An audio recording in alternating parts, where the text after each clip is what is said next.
girls, beat boys, superstar DJs. Here we go! Yeah, I only smoke weed when I need to, and I need to get some rest. Yo, where's the sex? I confess. And now I've got to know much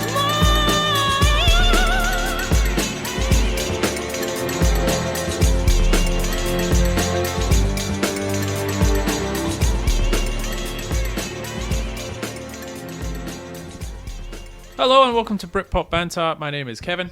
And I'm Lesley. Do we still remember how to do this? I don't know, it's been a while. Let me check my So welcome to Britpop Banter. This is season 3, all about Britpop's competition, dance, trip hop, electronica in the 90s. We're on Blue Sky, Insta and Facebook, or you can email us at britpopbanter@gmail.com. We're not on X, and we're not on Spotify, which I'll get to in a second. We'll get to in a second about that one. Boycott. Okay, before we get into that, which we will cover straight away, all views expressed in this podcast are 100% our own, and while we poke fun at some bands and artists, we appreciate the talent and sacrifice to create these albums. A lot of music in this episode, which I've been stuck with for a month, let me tell you. Yeah, I know, actually. It's been... Because I had to go back and re-listen to it for this episode. This week's album, it's a big one, and I've had to cut it into a few chunks, because otherwise we will be here talking about Orbital for a long time, right? So I've strategically cut it down because we'll come back to them. Not for this run, but you'll understand when we get there. Is there another Orbital album?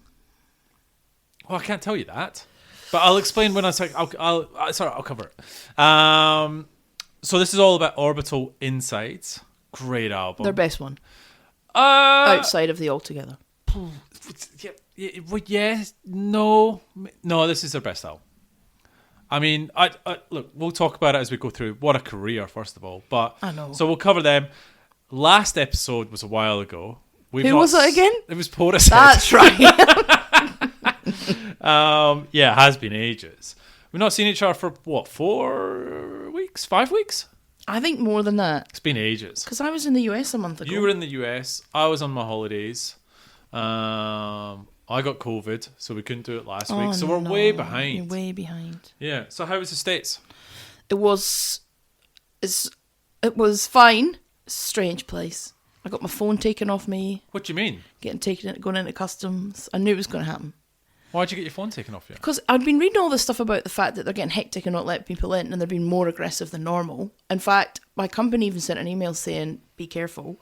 And there was lots of people telling me to take a burner phone. Because it was in the Sydney Morning Herald, it was on the news, that if you're going into the US at the moment, and they're asking you all these questions about why you're there, if they take their phone off and they see any anti-Trump rhetoric, you're not getting in.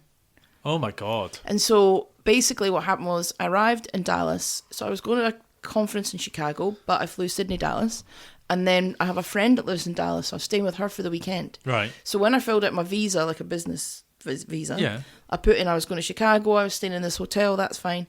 And then because I did that before I knew I was going to be in Dallas. Right. So when I get to Dallas and to the lady at thing, and she's like, asking me all these questions like, why are you here? Where you going? Is it business or pleasure? Where you staying? What you doing?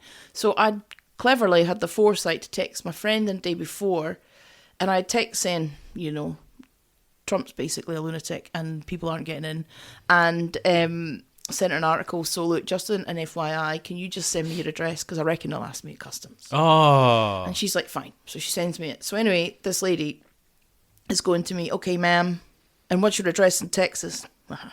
I've got it. Anyway, I get my phone, I start to read it to her, and she just takes it from me. I'll take that, ma'am. What? Oh, I'm not sure you can do that. But you can. And then I was like, don't scroll up, because scroll down. You're going to see the message before, which is basically... You asking for the address. And saying, because Trump's and a lunatic. Whatever you do, don't go in the photos. And I was like... I was honestly sweating my heart rate, and I was like, I'm not getting in. And That's then, ridiculous. yeah, I know. And anyway, she gave me it back. Okay, ma'am, have a nice day. Oh, God. What was she checking? She was... Maybe putting our number in your phone. Oh, maybe. I mean, it wouldn't be the first time. No, she definitely was not. She was definitely not wanting to let me in. Wow, that's hardcore. And you had a Yeah. valid visa and everything. Yeah. Wow. There's try- lots. just Everyone's take getting your told to phone. go to America with a burner phone because they're checking. Wow. Okay. Yeah. Apart from that, how's Texas? Could you put that back on, please? Why? Oh, it's So probably a bit of context. I'm freezing.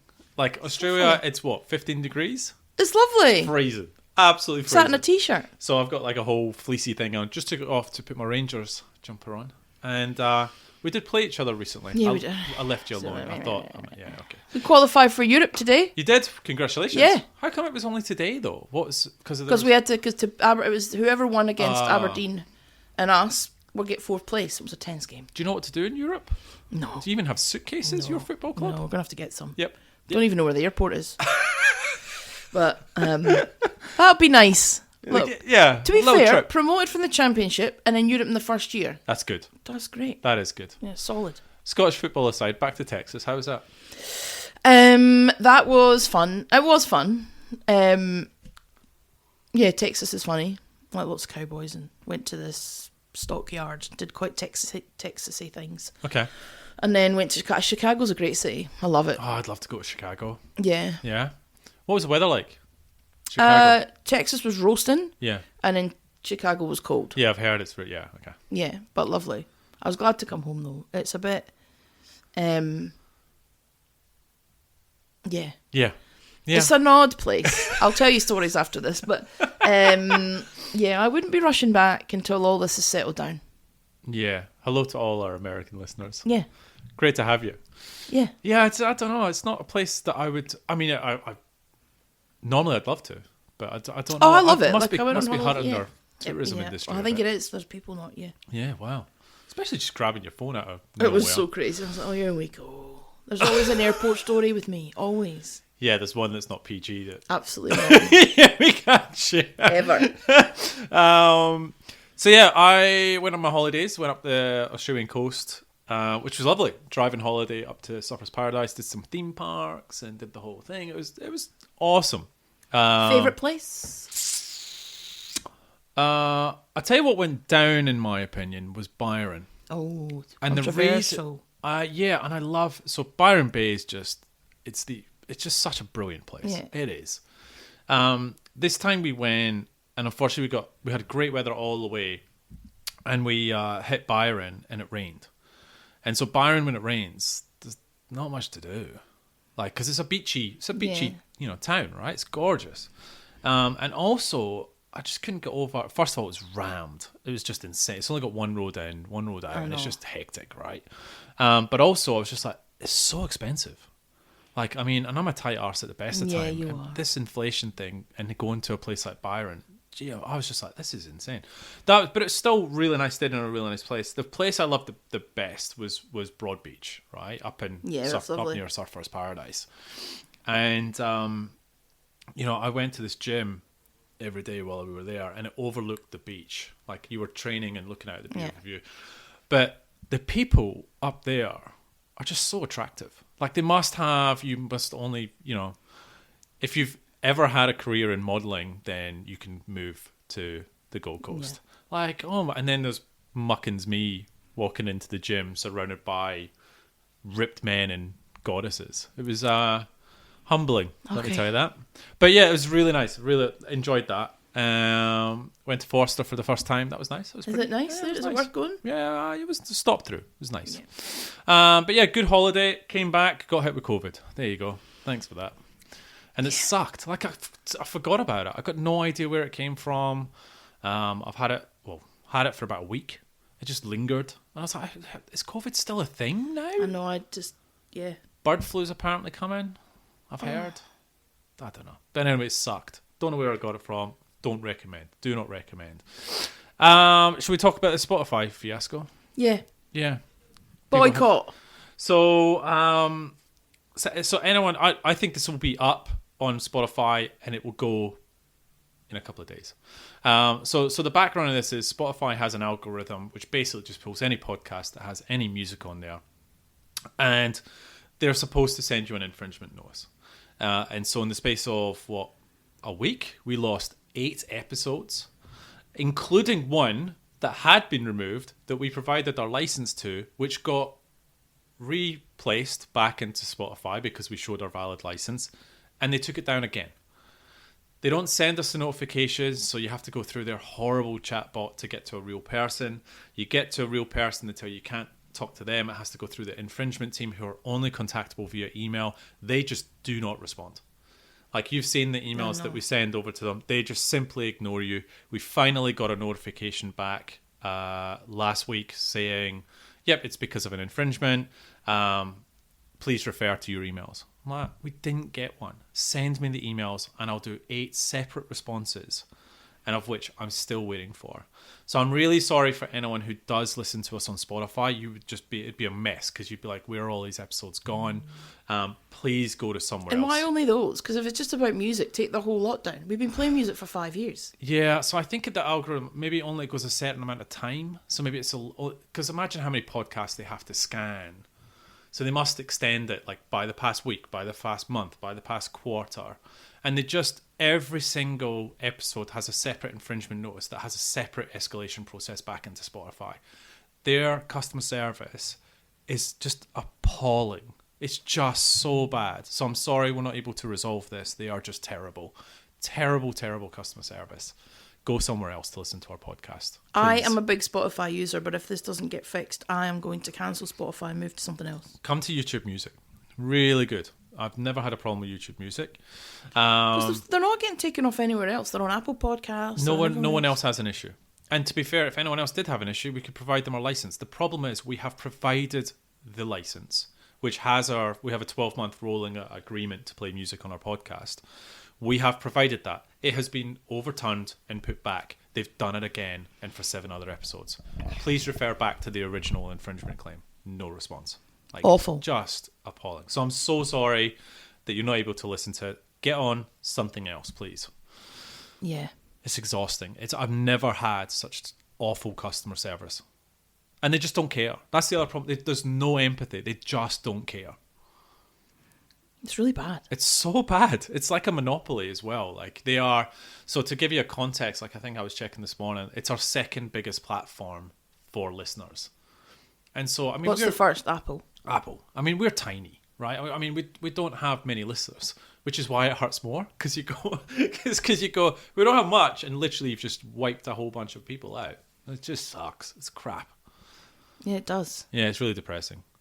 On to other stuff. I got one more thing I want to talk about. So I've been down with COVID, right? And I know you've been wanting to know how I've tracked around my Lost rewatch. I have never... like, it's not even crossed my mind. Like, it just hasn't. That's what I've been I need to get back in front of you. We need to talk about it. It's not crossed my mind. So, still the best TV show ever made. It's not. It is. It's not. In my opinion. You haven't seen it. But I just know it's not. The Sopranos is. Right.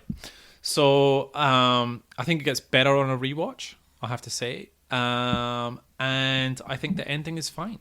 I think a lot of people are pissed that the ending is better than Sopranos, I'll tell you that. Nah. Okay.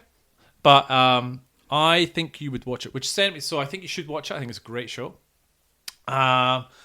Basically, I went from that. Have you ever seen... Damon Lindelof is the producer. He did The Leftovers. You ever seen that? No. So we're like 15% of the population just disappears into thin air. Like, just disappears. Right? So imagine I was talking to you and you just... Right now, I wish that could happen. So watch that, and then I'm watching Watchmen. You would hate that. No, you what's would happening hate here? that. So I've been watching his whole career. He's a fantastic producer. And now on Slow Horses on Apple TV. Brilliant. You seen that? I've seen that. It's quite Gary Oldman, fantastic. Yeah. So good. What are you doing? What are you watching? Mobland. Brilliant. Never heard of it. Oh, I Pierce texted Brosnan. you about it. Yeah. Well, I'll put it in the file. It's so good. And then I'm watching... I can't even remember. Just that. Cool. Well, AFL. watch Lost. Honestly, I think you'd like it. You just don't want to. You don't want to watch it because I watch it. That's what you like. No, I remember watching it when it first came out and didn't like it. Like, I've tried it. It's not like I've never watched it. I watched it when it first came out. Right. It was similar to Game of Thrones. I watched that when it first came out and I lost interest. Yeah, a lot of people lost. It's the same Lost its thing. way. I have watched Lost, that's why, but I just didn't like it. All the way through. Yeah, fair enough. If you've tried I just it, kind of that's fine. stopped. But like Handmaid's Tale. Oh, that's brutal. Oh, no. That's the most depressing show. Why am I watching I mean, someone? I can't. No, I think we got halfway through it and I went, no, I'm not doing I mean, this. put it this way, last night I was babysitting while we had a Can't put friend's that kid round. No, and I put on How to Train Your Dragon. And I had to Google the ending to make sure that the dragon didn't die. I was having, it was making me anxious. So I was like, so if I can't watch that without Googling the ending, I've got no chance with Handmaid's Tale. No, which is brutal and dark. And so kids' movies they hit you. They hit you really hard. I know, I don't know why they're for kids. That's not a good emotional journey. Oh, there's always a death in the first 20 minutes in a kids' movie to set the scene. I thought... Why? They just... Pixar knows how to get you as well. I think this is universal, but kids' movies are awesome. They're really good. You should watch more of them. Not Get in after touch that. with your emotions. Not after that. No, I'll stick to Mobland. Shooting people's faces off. I'm comfortable with that. Should we talk about your 1992 list? Yeah, I'm so excited. So, Shall I just ask Chris instead? Yeah, I know, it's weird. So, we'll do ours, and then I will read out Chris Marriott's. To be fair, mine was already done, and then he sent a message through, and I was like, again, it's like... You're the same Crazy. person. Wow. Maybe I am, maybe just emailing myself. I don't know. That would be weird. So, do you want to go first yours, or do you want me to go? Can I go first? Go on Because then you know I'm not copying. Yeah, okay. All right. So I'm going to do two. One's for my dad, who for some reason we went on a car trip to France, and this was the album that he bought.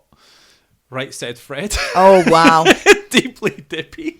So my dad had the most eclectic music taste ever. He was just random stuff, and I remember that cassette got hammered in our car. And did you enjoy it? Yeah, back then. Brilliant. Good on you. I mean, it's such a hilarious, They were, when you think about it now, Yeah. it's really odd. so odd. So anyway, Deeply Dippy. Annie Lennox, Walking on Broken Glass. Oh, good song. Yeah. Yeah. Shaman, Ebenezer Good. Utah Saints, Something Good. It's a Fine Day, Opus 3. Lightning Seeds, Life of Riley. East 17, House of Love. Oh, that's a banger. Oh, that's a banger. And it's still good. KWS, Please Don't Go. It's a good one. Yep. I was going to put that. I didn't make it. It's number 11. School disco stuff, that one. disco. Yep. Rhythm is a Dancer by Snap. Good one. How Good many one. you got? How many of us? Well, I've got Ebenezer Good. Utah Saints Something Good. Onaraga Tip SL2.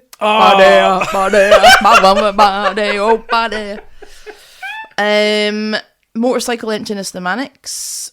Tasman Archer Sleeping Satellite.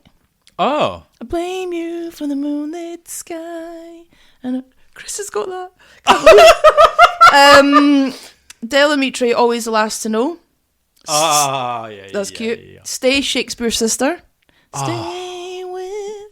Great. How many of these have you drank a red wine to and had a Loads. wee greet? The next one, A Million Love Songs, Take That. I was a huge Take That fan. That's A actually not Million a Love bad. That's not a Songs bad Later. song.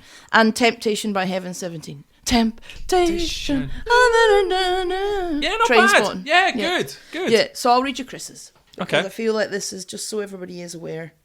I did that first. So he's got Tasman Archer, Sleeping Satellite.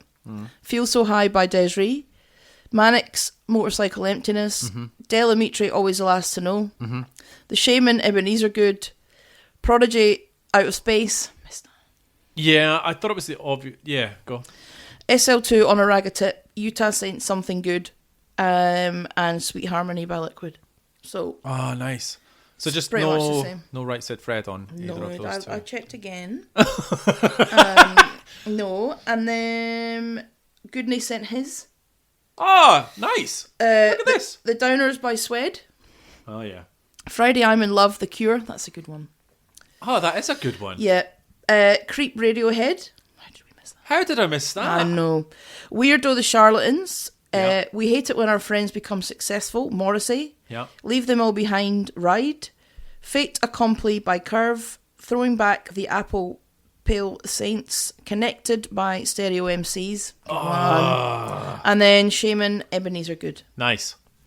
At the start of that message, just so I throw it in there, he put excellent Portishead episode. So Oh, thank you. Yeah, it's very nice. Oh, that's really good. Thank you. Appreciate that. I can't listen to it if you're on Spotify. But anyway, anything else before we get into Song of the Week? So it's 1993. I like how we're starting to span off into different artists. Because then we'll have to skip. We did 94 first, so we have to jump it to 95, but we've got 93 first. Okay, cool. 93 and then. Cool. That's what's happening. Any other stuff before we get into Song of the Week? I think, there probably is, but it's just so long, and it'll probably come to me halfway through. That's fine. It's fine. We're winging it, mate. We've told you that Dundee United qualify for Europe, so that's good. So I don't know. We've had a bitch about Spotify. Yeah, that's fine. I think talked that's... about Lost. Yep. I don't really need to hear that. Anyone wants to talk about Lost, just email me. I'm happy to talk about wow. it. Yeah. All right, so Song of the Week. Orbital.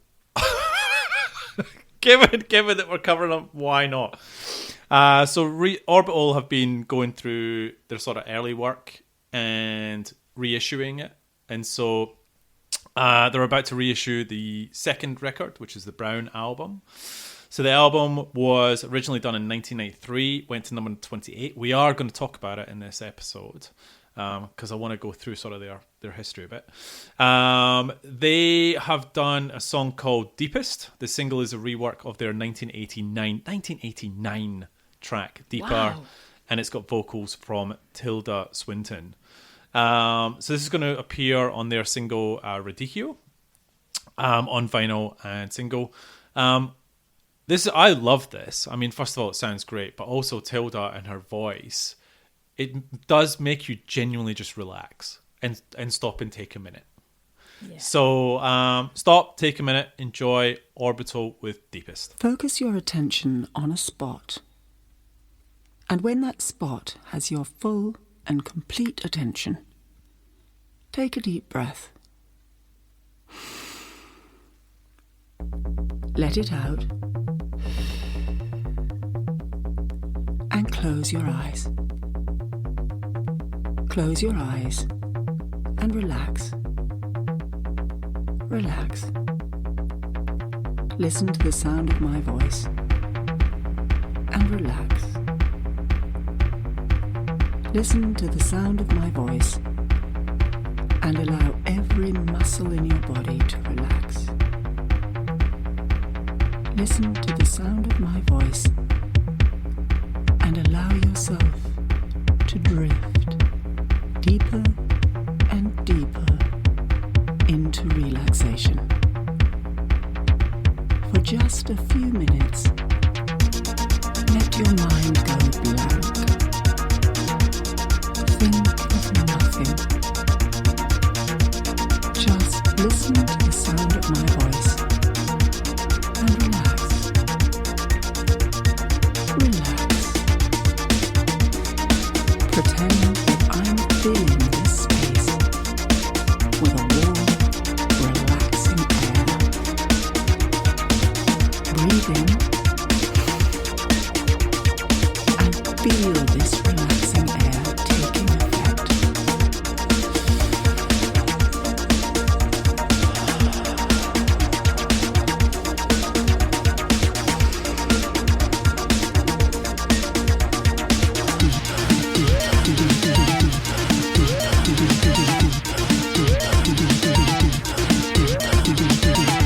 Imagine yourself on an escalator, going down,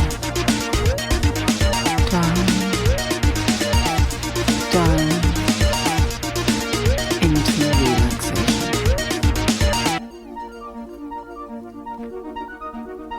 Consider a fish. Is it a big fish? Is it a little fish? Is the fish in a box? Is the box a cardboard box? Consider yourself. Consider yourself at home.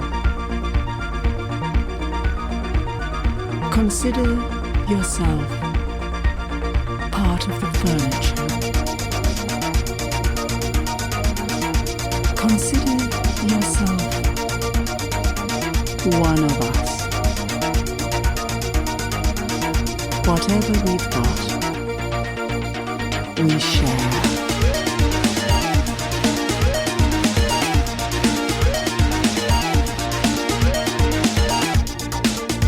Now I'm going to count down from 10 to 1. And with each number, you feel yourself going into a deep, deep state of relaxation. Let go and relax more and more.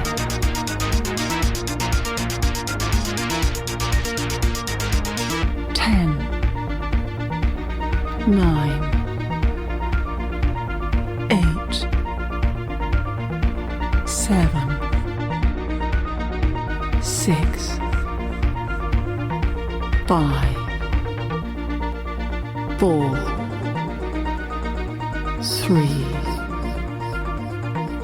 2, 1. Deeply relaxed.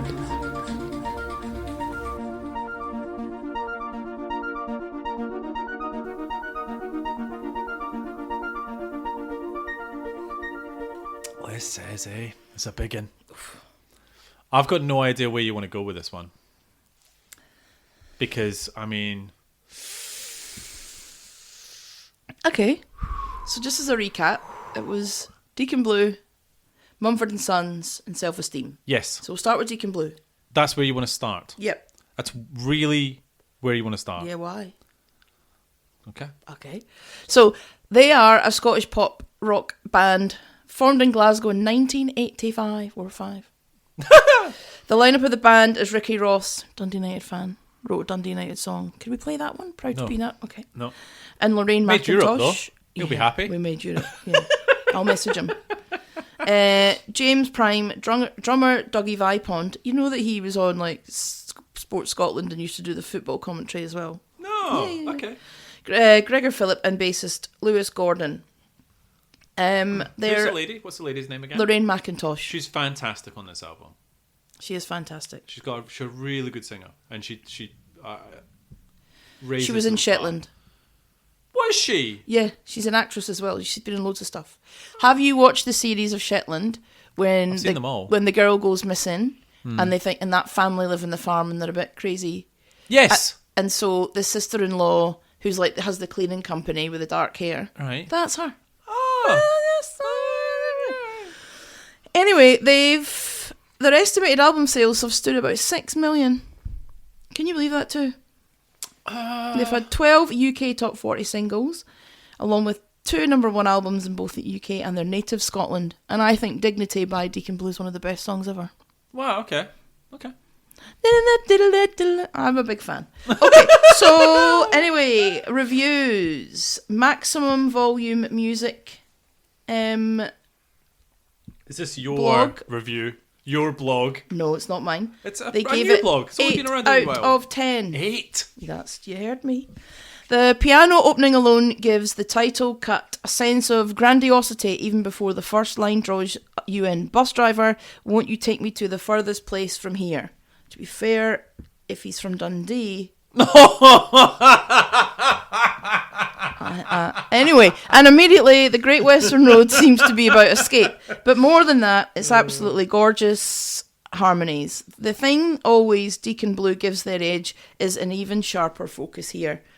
As expected, Ross and his wife Lorraine McIntosh, oh yeah, they're married. Are they married? Oh, did you not know that? No. Yeah, cute. Yeah, that's cute. Make for a mighty duo, but that's even more true on the record. Their 40th anniversary as a band brings a reflective air to the Great Western Road, and the polished soul of late 88 is particularly nostalgic. We're playing that, by the way, just as an FYI. Oh, okay. I love it. I listened to it on repeat driving here today. Okay. At the heart of their songwriting is always belief in humanity, right back to when MV first got into the band, and I make no apology for saying Dignity remains one of my favourite songs. Same, I did write this. And then there has always been an empathy at the core of their work. People come first underlines that sentiment. People come first. Naturally expansive, Deacon blew a way of making things feel epic, even when they wrap them up in 4-minute songs. Underneath the Stars is a fine example of that, while you can easily imagine Up Hope becoming a live favourite with its infectious energy.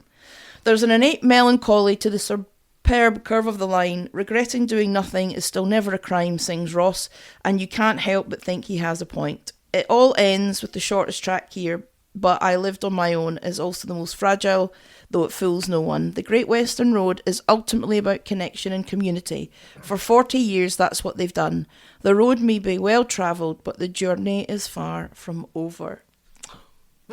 That's well written, Leslie. Well written. You're welcome. But, so I've done mine. Which way to? You go first. Me, sure? Because you're going to destroy it, but I'm up for it. Okay. Spoiler, this is not the album I'll destroy.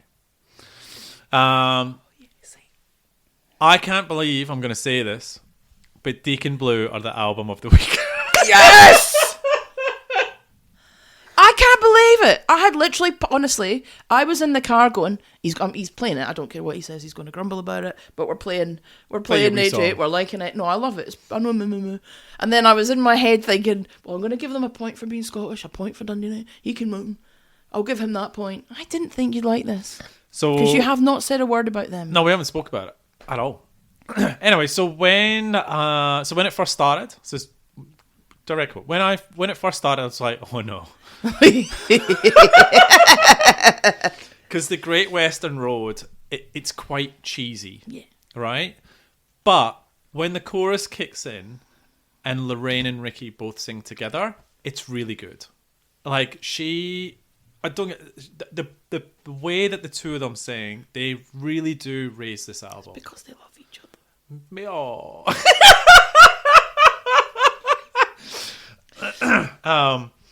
There is an aspect of how bad was I expecting this to be? So it wasn't that bad, so therefore it's ultimately better. But you get past that and you actually enjoy the writing and the songs and you just settle in, forgetting that he is at heart a Dundee United fan. Is it cheesy at some points? Yes. But it's not awful cheese. Yeah. It's nice. It's comfortable. It's joyous. The key example is People Come First. And I know I just sang it and I went, people! It really treads the line between naff and catchy. I like this. I don't know if I would ever come back to it a lot, but it was a really nice album. Well done. 6.5. I'm so happy. I'll take that and run. Don't get me, I was listening to it again this morning. I thought you'd be a 4. No. I had 4 in my head. There's a 4 coming. Yeah. So I had a 4 in my head. No, I actually, and don't get me wrong, like, you know what I'm like. I was sitting there like, oh, for God's sake, what is this? And then I'm like, do-do, do-do-do-do. And I'm like, oh my God, I'm liking this. And even like, Turn Up the Radio? Yeah. That's so cheesy. But you just, it's nice. The Late 88, which you talked about. Oh my God, it's so good. I like that. It's quite Pet Shop Boys-esque as well. It's poppy and cheesy as heck, but it just puts a big smile on your face. It's not bad either. Please, can we play that? Yeah, absolutely. We can play it. I don't. Kudos to them. I didn't know that they were married. That's lovely as well. Not bad. So, I'm very similar to you. So, I wanted to love it instantly because it was Deacon Blue, and I thought, I'm throwing it out there and he's going to destroy it, but I'm doing it anyway because they're Scottish and it's the whole thing. And same thing, first song came on. Oh no, what have I done? But then it takes a couple of playthroughs. Yeah, it and does. then I was like, oh, they're actually catchy. They're catchy. And then I did put them on. I watched it because you can watch the album on YouTube Music. I need probably to describe. I don't like the adverts. But then, and it had all the little bits, and it had little Scottish scenes, and I was just so engrossed in it, and I just loved it. And I feel like I'm exactly the same as you. They walk that line of fun and cheesy to the point of, oh, am I going to take it seriously? Yeah. But they walk a fine line. But they've been writing music for 40 years and they're still pumping it out. And I bet they've just really enjoyed making this album. Yeah. And that comes across. Yeah, I agree. They've not tried to do this because the record company said you've got to do your third album and they're under pressure. They've just made it because they love it. And Comes that across. comes across. It does. So I will come back to it. Not going to play all of the time, but I will sometimes go, oh yeah. I think I'll always put late 8 to 8 on. It's going to be one of my, you know, if I'm driving to a meeting I need to be pumped up or something sad's happened, I'll put that on. I gave it 7 out of 10. Yeah, nice. That's good. Yeah. 6.5 and 7. All right. Hey, just on your YouTube adverts, if you pay for YouTube Premium, you get YouTube Music for free. Whoa. I know. Same price as Spotify. Anyway, so there you go. Look at us. Yeah. Are Really? we getting sponsored by YouTube? But they We need to should. go on it. We need to do that. Yeah, we should. Yeah, we would. Um, People want to see our faces. I don't know. they don't. Well. 6.5 and a 7. We like this album. So, was it your album of the week? Yeah, I think so. Ooh, that's interesting. I thought maybe one would swing you on the other way. But anyway, so we're going to play Deacon Blue with Late 88.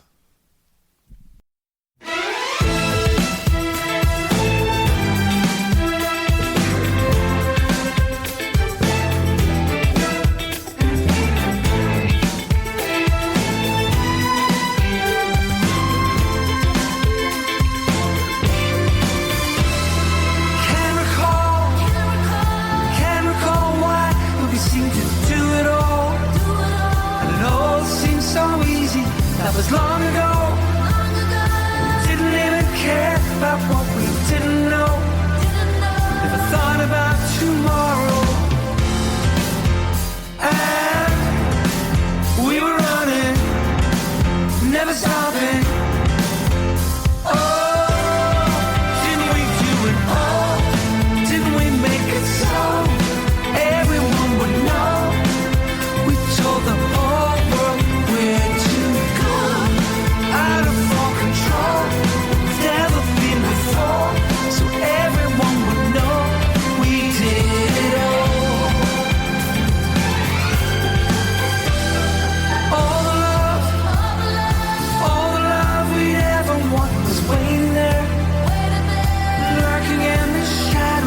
Late 88, holding on to nothing more than hope. Never thought about tomorrow. And we were running, never stopping.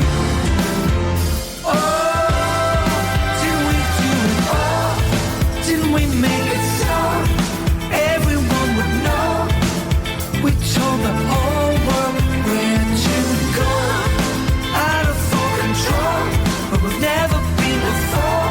So everyone would know we did it all. We did it all. We did it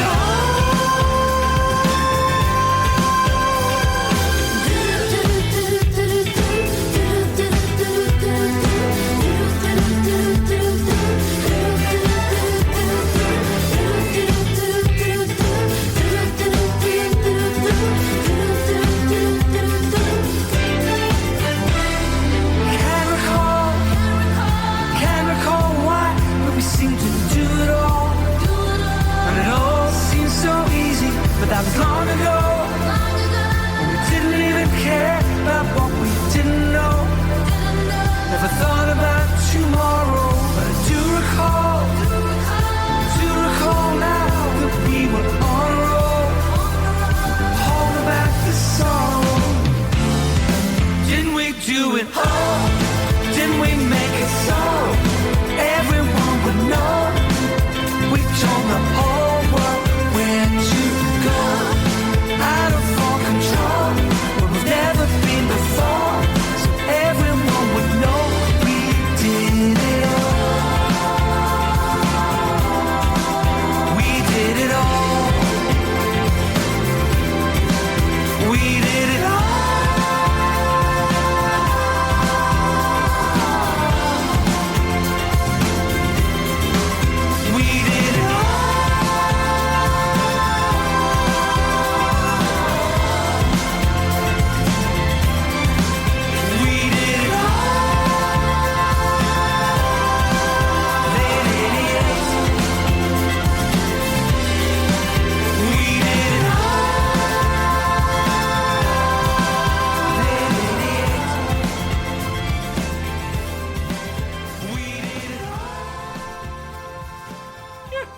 liked it. It's brilliant. I didn't want to. I mean, don't get me wrong, I No, tried I really know. hard not to Yeah, like I this know you album, would. but I liked it. No. Where do you want to go next? Mumford and Sons. This shouldn't take long. Okay. Guardian. What do you think they gave it out of 5? Look, I've got to be honest. I don't think critics would genuinely like this album either. So what are they, a 5? So I would reckon 2.5, 3. 2. Oh, snaps to the Guardian. Mumford and Sons. Back to dreary basics. You're not wrong. Yeah. Okay. A return to their inglorious past for the British folk rockers comes served with an extra helping of self-indulgence. In the wake of the 2021 exit of banjo player... That was brutal. I read all about that. And the son of the co-founder of GB News, Winston Marshall, Mumford and Sons have reverted to a trio for their 5th album. Marshall's departure followed an outcry as he praised alt-right agitator Andy Ngo. Yet, listening to Rushmere, one wonders whether the world might be a better place had every member of the band felt obliged to quit 3 years earlier. When the news broke...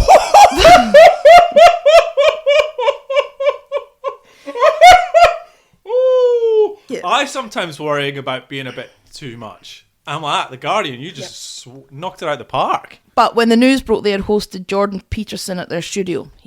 Have you read some of the things? No, yeah. That's for after.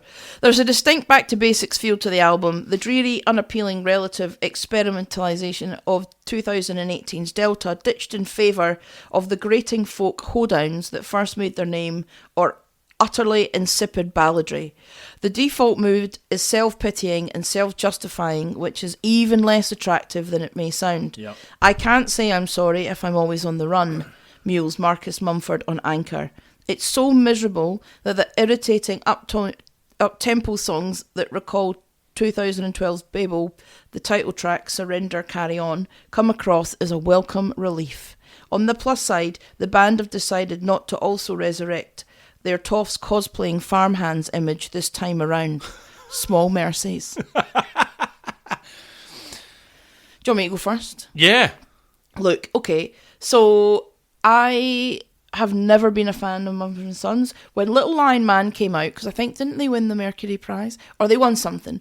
And that song came out. I didn't mind it because it was a bit original. And that was a long time ago. I reckon that's got to be 10 years or more. Yeah. I didn't mind it. Bit different.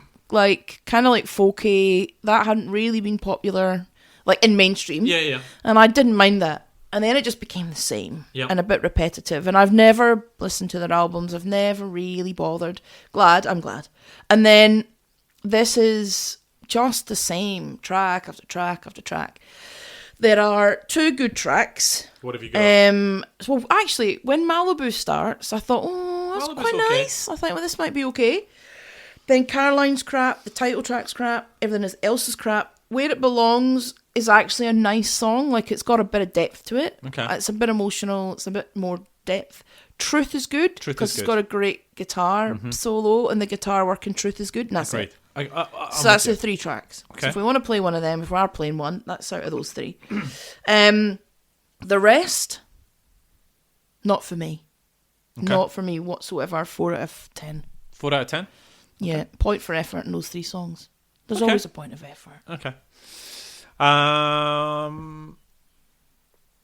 was at Wet n Wild. So Wet n Wild is a water theme park, right? And I had some time by myself in the sun. Cool. And I was like, I'll chuck this on.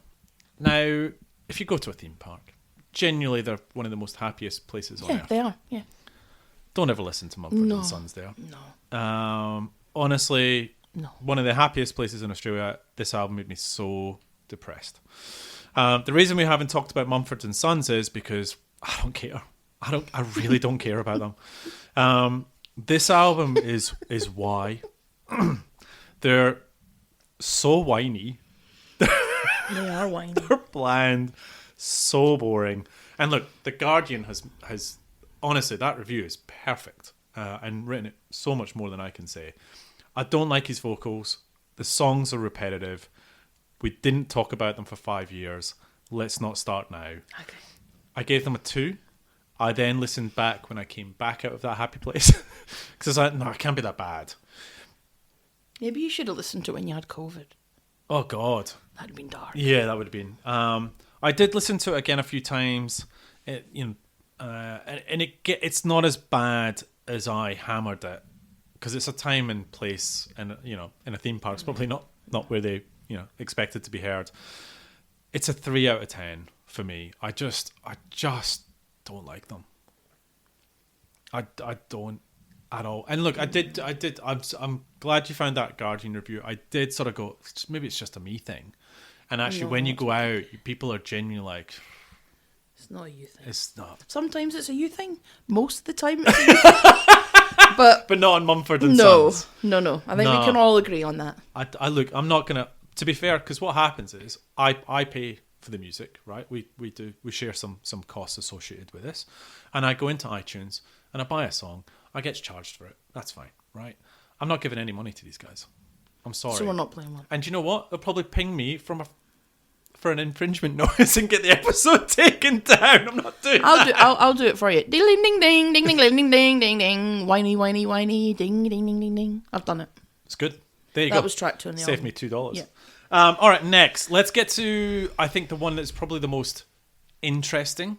Yes, But interesting agreed. doesn't mean good. Yep. So this is a listener's choice recommendation. forgot about that. Oh, did Who is you? it? So Ariana Chinotto, she was the one that asked us to And she look asked at us this. before the album came out. Yeah, 'cause she knew it was coming. So has she given us what she thinks of the album? No. Oh, can you do that? Yeah, I'll If you're ask. listening, can you please come back to us and tell us what Yeah. you think? So, I think it's going to be a diversive album, by the way. yeah, I think so. Like anyone, I think you can get 10 people in a room that all have different opinions about the album. Anyway, carry on. So Pitchfork, out of 10. See, Pitchfork can go either way on this one. And they have decimal points, which is really annoying. But Middle of the road. It's 5-6. 4.8. Yeah. Yeah. Yeah. So Rebecca Lucy Taylor. So Self-Esteem is Rebecca Lucy Taylor. Yeah. She was in a band first called Slow Club. She gave herself a new stage name to juice her self-confidence. Oh. Yeah, that's why good. she's called... I yeah. love the name. We said that last Yeah, episode, right? that's Very why she's clever. called Self-Esteem. She's had... I didn't know this. She's had two previous albums, and one of them won the Mercury Music Prize in 2022. Are you serious? Yeah. Okay. Because there's a song on it that's... it goes, I'm a big man, so are you. Have you heard it? No. So anyway, I had heard that, but I didn't know who it was. Right. And I was like, oh, it all came back to me. Got So I had known, I didn't think I'd heard of her, but I had. Okay. Anyway, Pitchfork. So, after spending years as a drummer in British indie pop band Slow Club, she gave herself a new stage name to juice her self-confidence. Her sound got bigger, rowdier and weirder. Her lyrics about being disappointed by useless men often undercut their sting with a gut punch of pathos. She could get away with more or less interpolating Black Skinhead into a spitting diatribe about how women are expected to always be wet and always be up for it, or somehow channel the energy of Baz Luhrmann's Everybody's Free to Wear Sunscreen into I do all this all the time. A strangely beautiful monologue about friends' babies making her feel insecure. As a pop culture presence, she channels a particularly British form of camp that spans Chaotic's 90s kids TV star Mr. Blobby and refashioning Madonna's comb bra in tribute to the domed shopping centre of her Sheffield youth. Despite her keen way with a wink, her live shows are ardently sincere and affecting, with Taylor and her backing choir often moving as a single body, a tender sisterly spectacle. But Taylor's limited third album feels likely to constrain her audiences on both sides of the Atlantic, having made her name on galvanising a sense of sorority through shared insecurities. She leans into taking up space, core and glib sentiment on a complicated woman. Opener I Do and I Don't Care shows that she really does do this all the time, repeating her breakout song's monologuing formula as she crests to the question, if I'm so empowered, why am I such a coward? The musical's complications are 1/3 uplifting, 1/3 edgier Taylor Swift, and 1/3 unconvincing sex club fare with perversely joyless themes. Lyrically, it suffers from a case of the Lizzos dialing down the personal specificity that made prioritised pleasure so startling in favour of broad brush homilities. I am not your mother, I am not your mother, I am not your mum.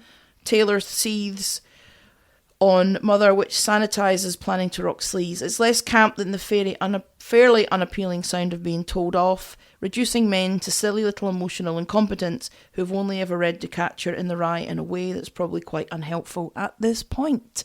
So he or she didn't like that.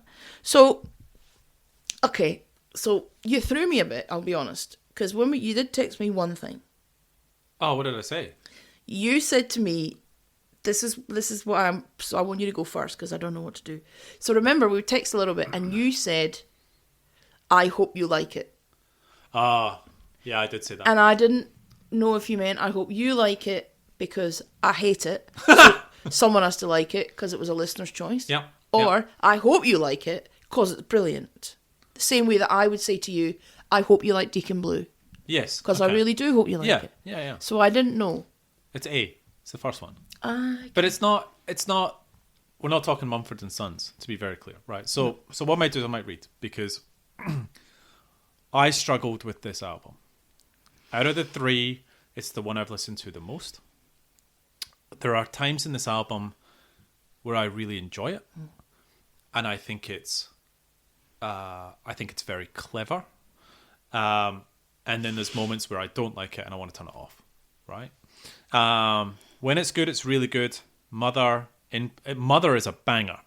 Like, I like the lyrics, I like the beat. As soon as that hits, I am all in on Mother. I'm like, yep, brilliant. In Plain Sight, Focus is Power, all good. But then I struggle with some songs, Cheers to Me, 69, which I hate, and Lies, right? It's 69. Ding, ding, ding. Awful. I think musically, so those songs, I don't like them musically, but I also find them very vulgar. Now, this is where things... Yeah, exactly. This is where things... And this is what I wrote. To be clear, I'm 45. I'm not in any way cool at all, right? But I think I learned she's 37. Yeah, she's 38, actually. Yeah, 38. Okay, so we're not miles apart on the spectrum. No, she's not like 22 trying to be all like... No, she's not. She's not like What's Her Chops that we did last time. It's the Who's Young. What was her name? Not young. I know who you mean. Right, yeah. Right. But do you know what I mean? FKA Twigs. But yes, right. So I sat here and I'm like, oh, I'm just too old. I'm not cool enough to kind of get some. And then I go, wait a minute, she's almost the same age as me. So that's part one. The second part is that in my household, whether it's in the car or the house, I play the music that we are going to review. And depending on how that goes is how long that album gets played. Can you imagine how many times this album got spun? No. Not once, right? Great singer, clearly talented. Clearly. There are some moments on the album I love, some real moments of grandeur. I like the final track. I think the final track's like a mini final hurrah, which is really nice. This has got some weird jazzy, spoken bits through the album, which are okay. I really have a problem. If you go back and you listen, so on some albums you get a non-explicit and an explicit version. On YouTube, there's only the explicit version. So the non-explicit version may be fine, right? But when you listen to the explicit version, it is, whew. And I just find some of the lyrics just too much. Like, 69 is so crass. Like, it doesn't need to be. Like, why am I listening to a song about this? Right? Honestly, like, because you can't concentrate. 69. I don't want to hear about this. Like, but and this is what. However, to be clear, critics and some people will absolutely love this, and this could be a grower. The problem is, it's never going to get to be a grower for me. I'm moving past this. But due to the language in the album, I'll never touch it. Which I think is really sad, because clearly she's talented, but I can't play this album. So you've already wiped me out. And I'm not, 60 years old. I'm, 7 years older than you now. I know. So look, I gave it. I had it at a 5. I moved it up to a 6. I'd probably move it back to a 5, because Pitchfork are bang on. And I'm really sorry. That's why I really want to know what other people think about this. I struggled.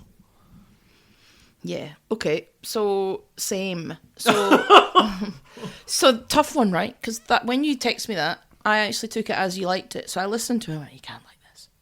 What's happening? You can't like this. And the worst part was my first listen to it was at my desk at work with my earpods. But listened to it and I was like, this is aggressive. It's aggressive. It's too aggressive. I can't even concentrate. I was trying to put a contract together and I was like, I don't even know what I'm writing. And You've I got was to be like, careful what you're oh, writing. jeez.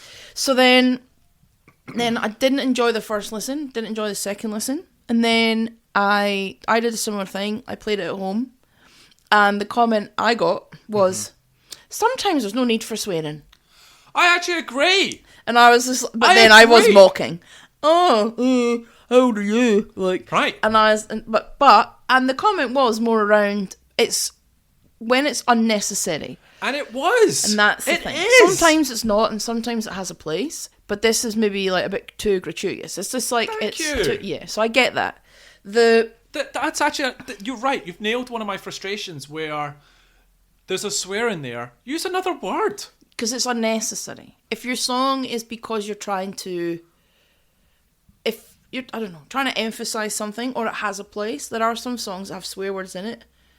I'm still not a huge fan of swear words in songs, but if they're necessary. But this sometimes it's just like comes from nowhere and you're like, oh, what? Yeah. Yeah. And so, yeah, it's not... Focus is power. And the thing is, focus is power is awesome because it felt like maybe what she's trying to achieve. I felt it was a bit girl power. It's uplifting. I agree. And if you do watch the video, like they're all together. And I thought, if this is what you're trying to achieve, like if the whole point is around some form of feminism or uplifting for women, well, I'm all in with albums like that, obviously. But I think there's ways and means. Yeah. So I think the curse and the logic, like the curse good, logic bitch is good, apart from that bit at the end, that random... Mm-hmm. If they took that out, I really like that track.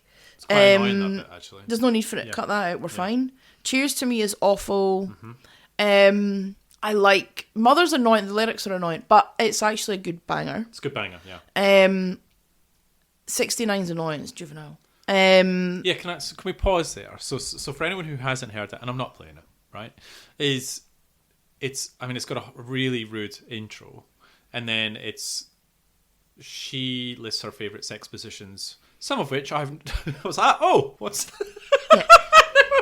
you know, but it's so, what's your thoughts on it? Because I sit there and I go, this is just cringe, it's making me uncomfortable, I do not want to hear this. It's not even a good beat either. Like, Mother is a banger. I think it all depends on... Whether or not you like a 69. I see where you're going with that. No, I think it depends on if... Because that for me is me. I think I would have liked this, like... Okay, so I think if you're in your 20s and you or like in your teens, if we were in our teens or our 20s and songs were a bit shocking, you'd listen to them and then you liked them. The Out Here Brothers. Do you know what I mean? Or like Peaches. Yeah. But you would listen to them because you'd be outraged and it felt wrong. It felt naughty. Yeah. So you listened to it in your room, you wouldn't let your parents hear it. Yeah. You'd listen to it with your mates because you're like, oh, I can't believe they say that. Yeah. And that would be cool. Yeah, that's true. Same point. I'm 44 and I'm like, if you don't like a 69, well. No worries, love. You don't have to. Don't write a song about it. Do you know, it doesn't have that. It doesn't have that edginess. Is what I'm trying to say. Yeah, when you're okay. younger, those kind of songs I felt had their place because it was naughty.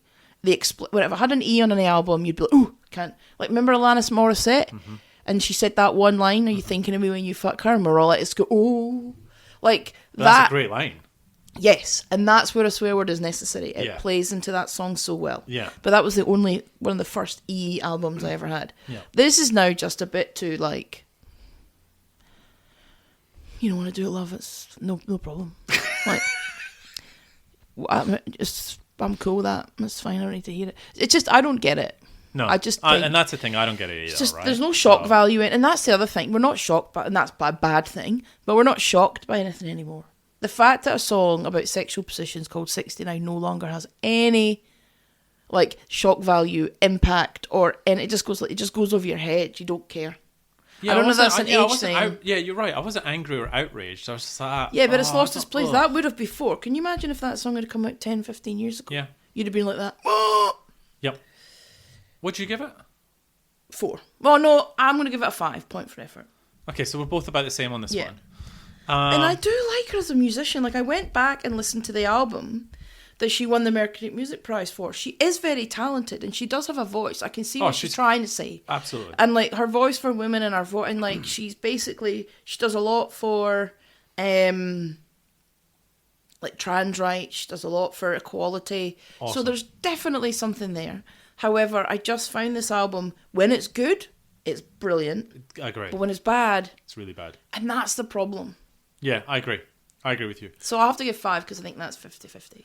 Do you want to play a track? So what are $2 dues? I reckon play Focus is Power because it's actually good. Okay, well, let's... Because I think it's so... I feel And I like, also think that's a really good example of her singing Yes. as well. Because Mother, you don't kind of get that, right? So, all right, well, let's play Self-Esteem with Focus is Power.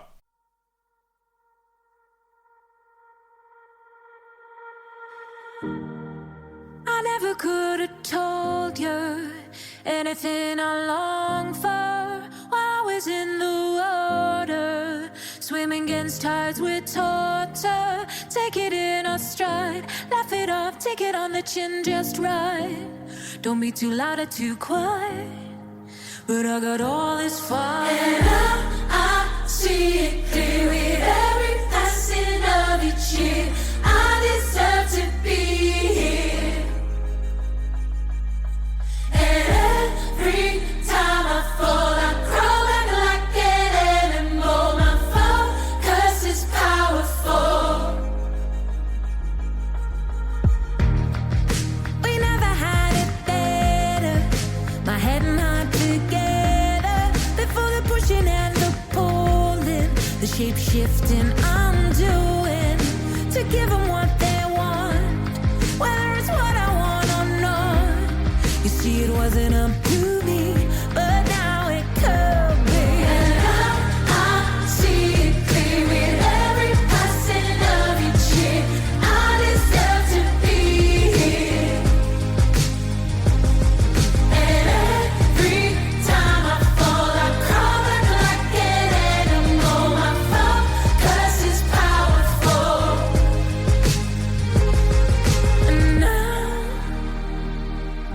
I know you're feeling ready for your bow, but the world is in your hands, you took it down.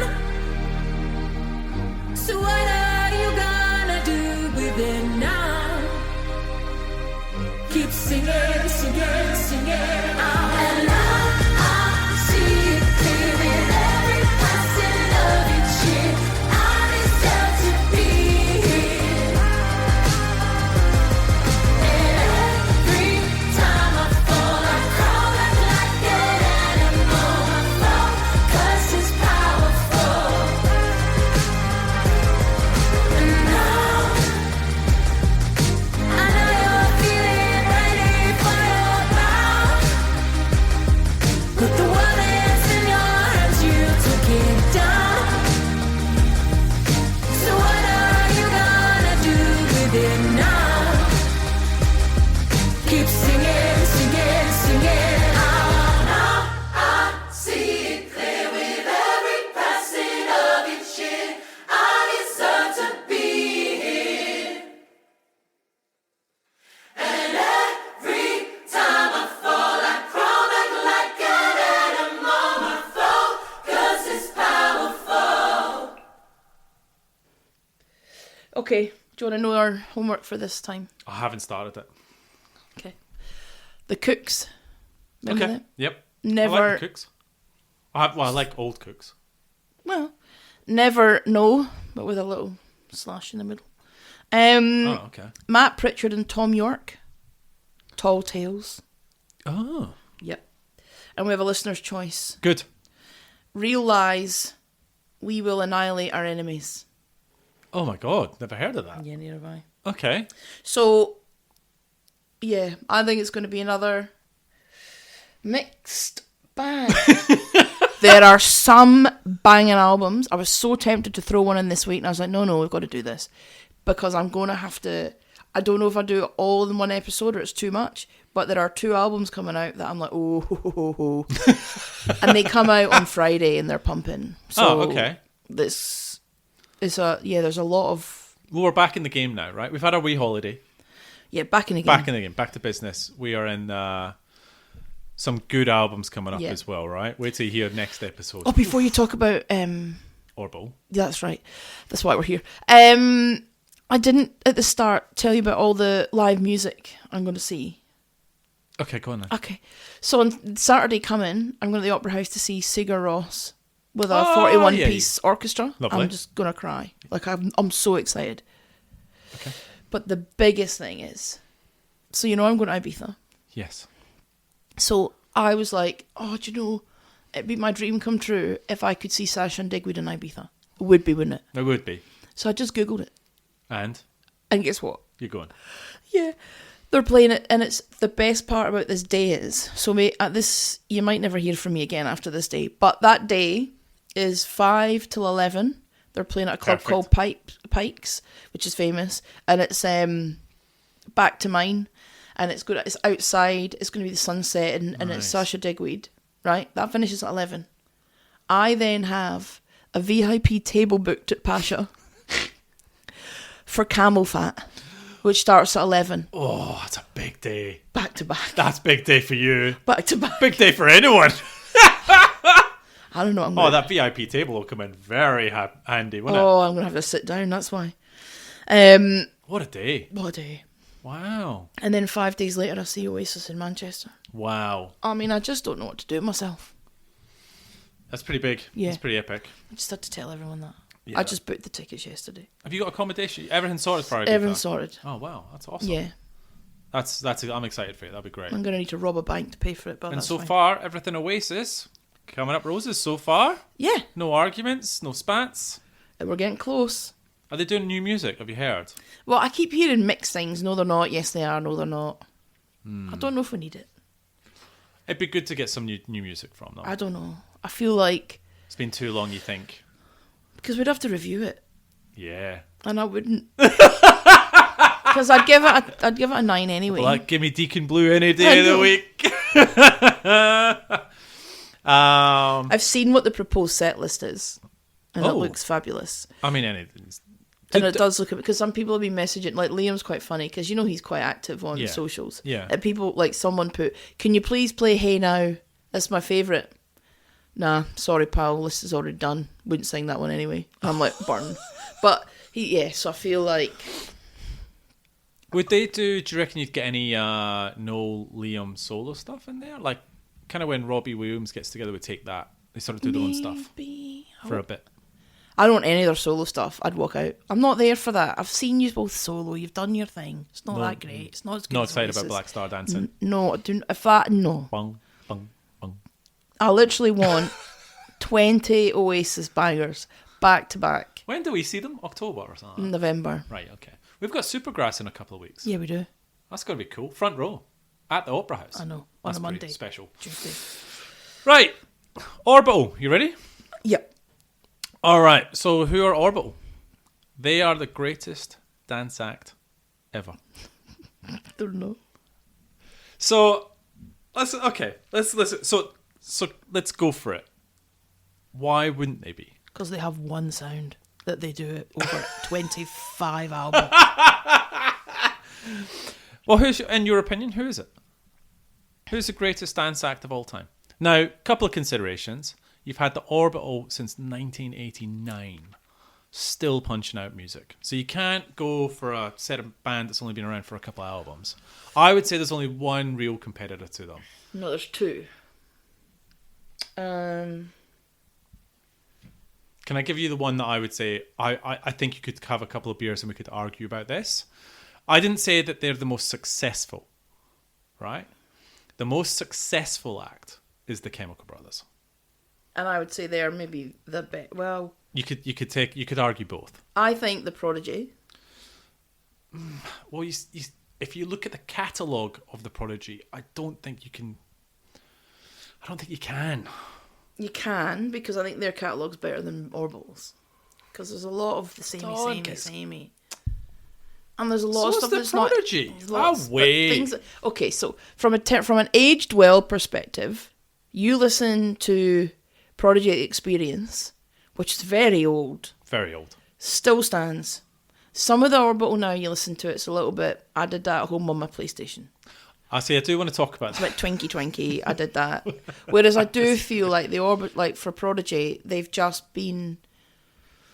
So I'm not saying Orbital are bad, or they've not been pioneers of dance, and they've been excellent, and we've seen them live a few times. So it's not what I'm trying to say. I opened up with a big statement. You did. I put you on the plate with that one. But I think about if I was to, like, pure dance acts, I would go. The Chemical Brothers have to be. They have to be up there. Yeah, I agree. I think the Prodigy have to be up there. I agree. If you're talking about a Mount Rushmore, right? Yeah. Those two are up there without argument. I think you could argue the case for Faithless. You could argue it. You could argue the case for Underworld. Absolutely, I think. And then Groove Armada haven't had enough. No, I wouldn't. We've talked about Groove Armada. We're not doing that. So I would think, and we're not talking DJs or anything like that. We're just talking bands. So I would go. Well, my top three would be Faithless, Chemical Brothers, and Prodigy. Okay. With Prodigy 1. You can have 4 on Mount Rushmore. And then the fourth one. Oh my goodness! Right. Would be Tricky. Yeah, because you just want them on there. No, I didn't mean it. I mean it's actually Tricky, as in I can't. I thought you were No, on there. because that's not dance. That's the thing. I wouldn't put Massive Attack because I don't class. No, that's why I was like, okay. I'm taking Trip Hop out of this, so obviously Massive Attack for me would be first in the whole what we're doing is the podcast. But if we're pure dance, they're not that. I would say the fourth one. Then, do they have to be British? Yeah. Okay, because the fourth for me on that would be Daft Punk. Yeah. But they're not British, so No. part of that. Mm-hmm. But I would then go. Oh, come on. That wouldn't be Orbital. Who would you have? Orbital, Chemical Brothers, Prodigy, Underworld. Faithless. Underworld, that's the other one. Did I not say Faithless that? was chipping away at the... No, so Prodigy, Chemical Brothers, Faithless, Underworld. That's my top 4. There you go. All right, okay. I thought I'd already said it. That's why I was... No. Yeah, that's mine. Orbital wouldn't be there. Okay, so... I took us off on a tangent, but anyway, who are they? Right? So they are 2 brothers from Dunton Green, Kent, Phil and Paul. Both boys now in their 50s. Spring chickens compared to Underworld, though, who are in their 60s. Oh, no. The band's name is taken from the Greater London's orbital motorway, the M25, which was central to the early rave scenes during the early days of Acid House. From DJ Mag, Orbital have crafted some of the most innovative, accessible electronic music since their inception in 1989, whilst at the same time retaining great aspect for the live work due to their extraordinary shows around the globe, which pays much attention to live mixing of visuals and choice of imagery to the live sound itself. Perhaps, though, one of their greatest achievements is their longevity, which is firmly based on a sound that is recognisably their own, coupled with a will to proceed at their own pace and their own terms, with little regard to the industry machinations that surround them or the musical fads and trends that come and go. So just that sort of springs to mind some of the Chemical Brothers albums, because I think if you look at their staple of work, there's a lot of variety within the Chemical Brothers album. Some of them didn't work. Like there are some, what was it? Born in the Echoes, I think I was listening to. It just popped up in my, I was like, listen to that by the Chemical Brothers. So it's not good. I was like, this is surprisingly not a great album. Yeah, no. From Paul, the younger brother. I left school in about 1984 and was doing a few jobs here and there, one of which was in a packing room sending pharmaceuticals all over the world. Here's the pink receipt for you and the green receipt for accounts and the blue receipt for me, all that nonsense. I found out later that the pharmaceuticals we were sending to were actually going to the vivisection laboratories. That's where the animal testing all was. I was an anarcho-punk. I was horrified. But then I saw Terry Gilliam's Brazil. Have you ever seen that? Mm-mm. Neither have I. And I just burst into tears halfway through. It was a wake-up call. Did I want to be doing this the rest of my life? There and then I decided to give up my job and try and become a musician. You know, run away and join a circus. So one movie changed his entire life. That's cute. You had a movie change your life? Yeah, How to Train My Dragon last night.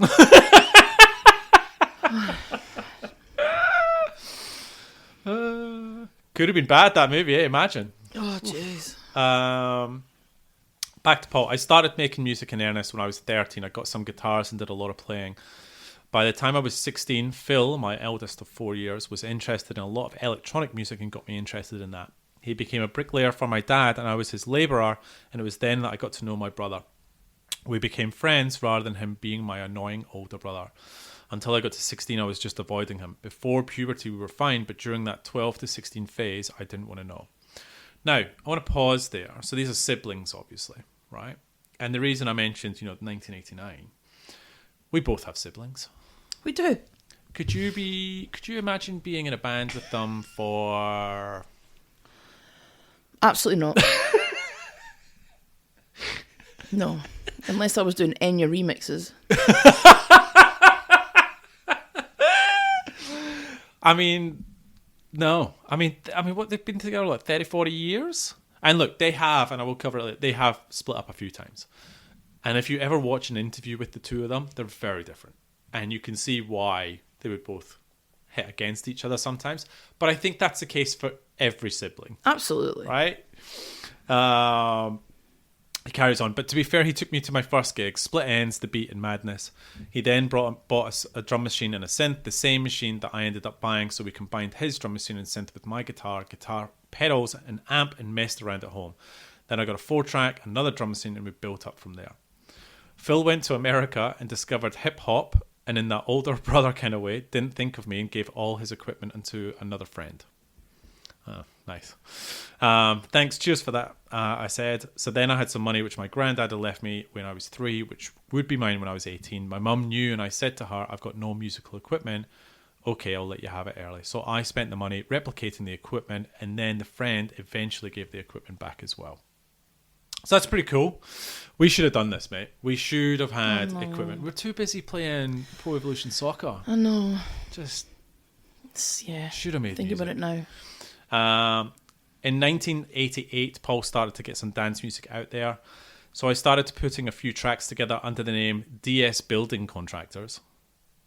Catchy? I mean, yep. He's gone, yeah, I know it was a shit name, one of which was picked up by Pete Tong's label. It was called One for the Burglar. I made it after someone burgled a friend's house and stole all their musical equipment. I actually had that along with one other track on a compilation, The House Sound of London. There were only 2 tracks I had done, and being 19 and arrogant, I thought, well, that's because they're brilliant. Of course, the reality was that there probably wasn't enough British dance music out there to fill a compilation, so they got 2 of my tracks on the cheap. 1988. It's crazy. But it wasn't until 1989 that we got Chime. The original 1,000 copies released through Jazzy M's Ozone label sold out immediately through word of mouth alone, and the track was picked up by London Records subsidiary FFRR, with whom it would soon become a nationwide dance album. So it went to number 17. They appeared on Top of the Pops. You ever seen that performance? I probably have. So they were wearing anti-poll tax t-shirts, but they had to put sellotape over them because they weren't allowed. And also they wanted to play live, they weren't allowed. And so they literally had all of their equipment on tabletops. None of it was plugged in. So they have to pretend that they're pushing. They're so pissed off. We were banned from Top of the Pops afterwards for 6 years for being utterly boring. We were doing something new and other than rock and roll, so having to do something as old-fashioned as miming your music on Top of the Pops felt like a crock of shit. If it's not happening for real, I can't do it. They didn't let us bring our own equipment and had to get tables from the BBC canteen because we refused to use their fancy keyboard stands. I'd only stand there twirling our plug or playing with the on and off switches, so we just stood there looking awkward. What's your thoughts on Chime? Great song. Yep. Would have to be in the top 10 best dance songs of all time? No.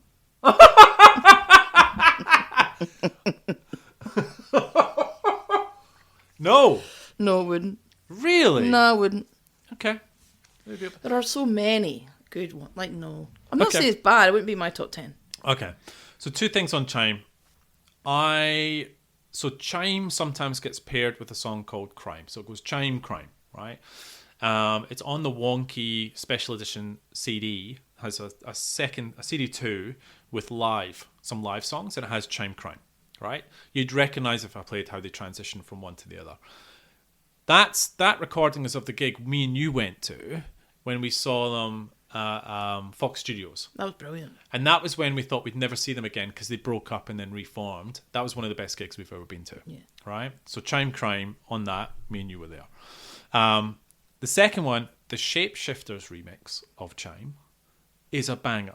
Like I've never heard it. What? Or have I? You would hear it. Yeah. It doesn't move too much away from the original. It's just a banging track. And I always play it. Always play it. But yeah, love Chime. Always a great track. The debut album came out in 1991, the Green Album. Now here's my problem. So I think I've been overly critical of the early Orbital albums. And I don't think you ever caught, like, I think you were quite harsh on them. I think I was trying not to overrate them, and I think you've underrated them. I haven't. I think you have. No, I really haven't. I think you need to go back and have a good wee No, listen. I listened. That's what I'm saying. This is a thing, if I can just jump in quickly, is with Orbital, and you'll, like, walk out in a minute, but they're a best-of band. That is bollocks. If you've ever heard one, they are. Because you would get 2 CDs, best of, CD1, CD2, and you'd fill it. Maybe you'd get 10 tracks on each, maybe. That's rubbish. But they are, though. No. Because when you listen to albums by the Orbital, there's 2 tracks, maybe 3 tracks, you're like, yeah, great. And honestly, there are some, like, okay, you got Chime, you got The Box, you've got Belfast, you've got, like, The All Together, I'm forgetting something. But you've basically got these ones that you like, stand out, excellent. Yeah. That's the Orbital sound, and they are fabulous. And they're fabulous live. But there are some tracks on Orbital albums that you're like, what on earth is happening? That sometimes does happen. And so that's the thing. There's not an Orbital album I for will me agree where with I that. go start to finish, banger. I go, I think Insides is... this is the closest. Yeah. And that's why I've rated it probably as high as I did, because it's the closest. Or that I go, do you know what? That's, End to end, it's a good... Yeah, okay. Well, okay. The rest, and especially the older stuff, there's some in there you're like, it's dead amateur. Twinkie, ding, ding, ding, like, and you can tell it's being made in the 80s or the early 90s when probably didn't have the same... The technology. That's what I'm saying. But that's very apparent when you listen to it in 2025. I disagree. So I agree with... I think you're right about this one being the... Like, if I play this to Mrs. D, which I did last night in the car, she just... that's what I'm saying. And you're a huge fan, which is lovely. And we all have our blind spots, Oasis. And I get that. But if you're being really honest, the Orbital are one of the absolute best of bands. No. They really are. No. I don't agree Because with you'd have, it'd be a banging album. Because you'd have Chime, you'd have Belfast, you'd have The Box. And they have a you'd million have of those. but you'd have that They still pump out good music. They're still... And I get that there are some strange songs at times on some of the albums. But that's like any band has an average song in an album, right? Well, It's there's not- more than one. And when it's average, it's pretty average. So, I mean, coming back to the Green Album, you've got Chime, Midnight, Mobius, and Belfast. And I think you gave that, like, really low. And I'm like... Look, to be fair, I did because I would only give it a point for Belfast and Chime. And I think you did. I'm like... because that's all there was on. That's what I'm saying. When they are good, like Chime and Belfast is my favourite Orbital song. And that would maybe even make my top 10. Yeah. Okay. That's a stunner. Yeah. But that's it. That's what I'm saying. But the rest of the album, I wouldn't even be able to tell you what the songs are called. Okay. So I've put down it's dated, but I do feel I underrated this album. So they released a remaster 30 years on. DJ Mag said this. Coming at a time when UK rave culture was under attack from police, government and organised crime, The Green Album was a very savvy move into the mainstream musical norms, the kind of rave experience that you could take home to show your parents. Rave in tabloid terms was evil incarnate, kind of lawless dance of death. The Green Album was rave music you could play in the car without your family excommunicating you. As such, it paved the way for Orbital's own career, but also those of the Prodigy, Underworld, Chemical Brothers, and Left Field, and in fact pretty much any other dance act who would go on to shift a large amount of albums in the following years, rewriting the rave rulebook for musical longevity and long-standing significance. This means we all have a lot to thank the Green Album for as it marks its 30th anniversary. Not fitting in has rarely sounded so sweet. It's funny you talk about that because actually there was a whole part I read about Inside actually being... It got released at the same time as the Criminal Justice Act of 1994. And I remember now, because when I was a kid, my mum used to think, like, well, you're going to go to those raves, you're mental. And it was just like, because it was. So the Criminal Justice and Public Order Act in 1994 basically made unlicensed rave parties illegal and antisocial behaviour. And they really cracked down on it. So they wanted to curb raves, free parties, and basically had debates in the House of Commons about it. Can you imagine? Like, is that all you've got to, like... Yeah, it's just the craziest thing. And they really did. And you're thinking to yourself now, like, did we not have anything else to worry about? Yeah, good point. The Brown Album. Now, I'm with you about the Green Album. The Brown Album is probably the one where I went, ooh. Because it has Halcyon, Impact, Lush, great. There you go. Remind. Anyway, from Phyllis, I have got 8. This is the two of them.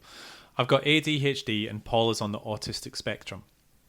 Growing up, he would sit in the corner being studious. I was dyslexic, which wasn't even a word then, so I didn't get on well at school. My mum had lots of problems with her menstrual cycle and was on this housewife drug called Halcyon. Is that how you say it? I always struggle with it, yeah? But she thought she was covering it up. She always said everything was my fault, and Paul grew up absorbing that atmosphere. I was a bit of an emotional crutch for her during my adolescence, and I wasn't very equipped for it. So sounds a lot of shit going on. I severely underrated this album. You wouldn't have put this album up. I think it probably should have been, but yeah, no. Snivelization. God and Bennett, Les. Another album I've underrated. It's probably noted as Orbital's milestone album. Like, whenever you think about Orbital, it's always the one that gets talked about the most. But for me, I either go, well, it's the Brown Album or it's Insides. That's the ones where I sort of go. Insides I remember because I remember being at school and hearing the album. And I remember, sounds sad, but I was bored at school and I was drawing on my notepad and I drew a little picture for each of the song titles. Like the girl with the sun on her hair and head and all that sort of stuff. So, this is a review on Snivelization, right? 4.5 out of 5. So the point I'm trying to instill is Snivelization is still one of Orbital's most consistent albums, next to their ever so popular Insides. It's extremely crafty, accessible for just about anyone, and a truly admirable effort for the duo. It represents so much from the group and is outstanding throughout. There's nothing dissatisfactory here and is by far one of the most brilliantly thought out electronic albums I've ever heard. Okay, talk to me about Insides then. Oh, well, I'm curious, right? Because you've sat there a bit for the last 3 albums. No, because the thing is, I'm an Orbital fan.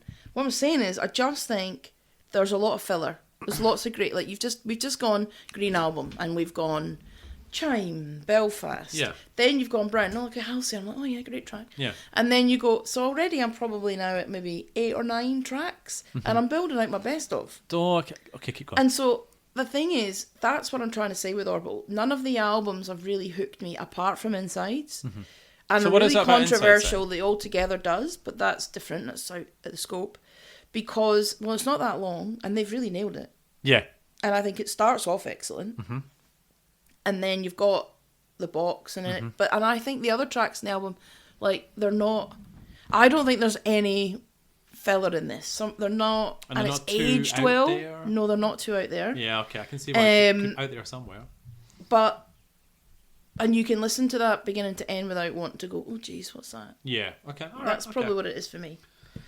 But Talk to me about Inside Sound. Okay, so album cover, random. I don't even know how to describe it. It was I think it was some artist did that, right? It's cool. It's very cool. It's very unique looking. I do as like well. it.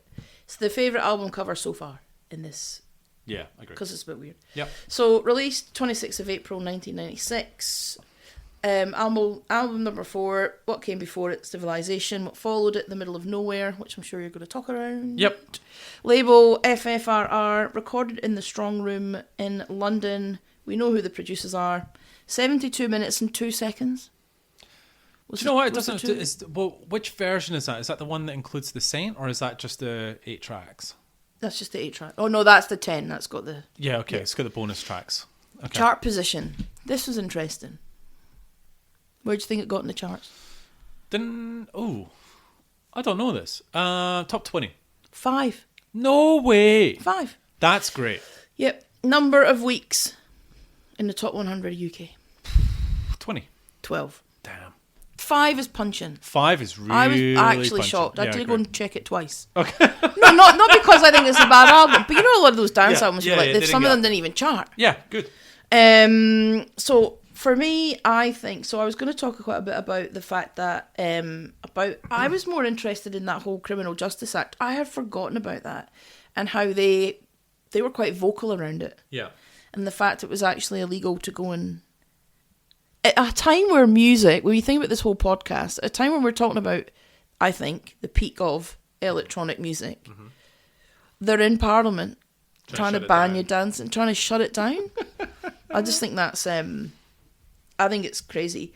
I think the other reason why I think this album, it's got bangers, don't get me wrong, but I think it's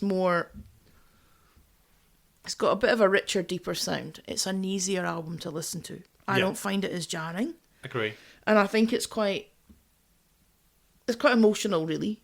And I know that's weird because it's not like emotional lyrics, but it's just got a lovely sound to it. It was their first top 10 album.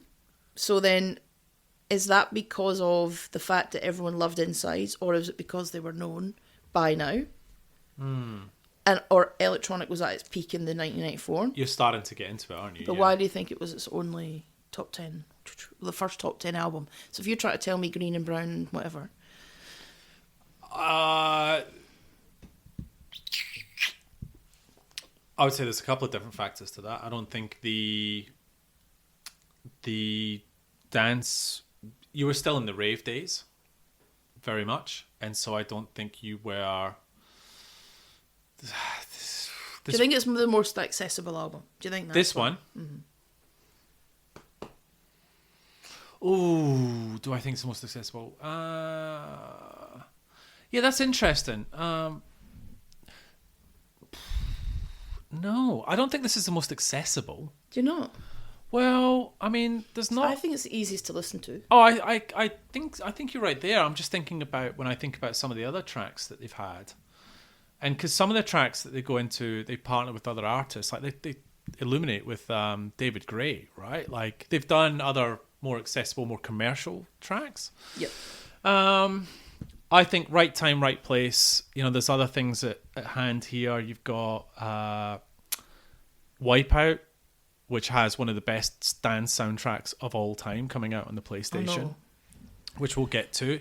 So and then you've got other bands coming up as well. Like you said, The Prodigy, Chemical Brothers, all that sort of stuff. So you've got other bands that is just making this noise in the scene. So I'd come into your point. I do think Orbital is niche. So I love Orbital. Yeah. Right. But again, they're one of these bands that if I was, like, it's very rare I'll get to play an Orbital track in a DJ set, right? Because it's just so out there. That's why I mentioned the Shapeshifters, like. But like chucking in a Chemical Brothers or a Groove Armada or Faithless, much easier, right? Yeah. I could throw in a Faithless album and everyone would be happy. You throw in an Orbital album and people would be like, what's this? Yeah. What's going on I here? think you could throw Belfast.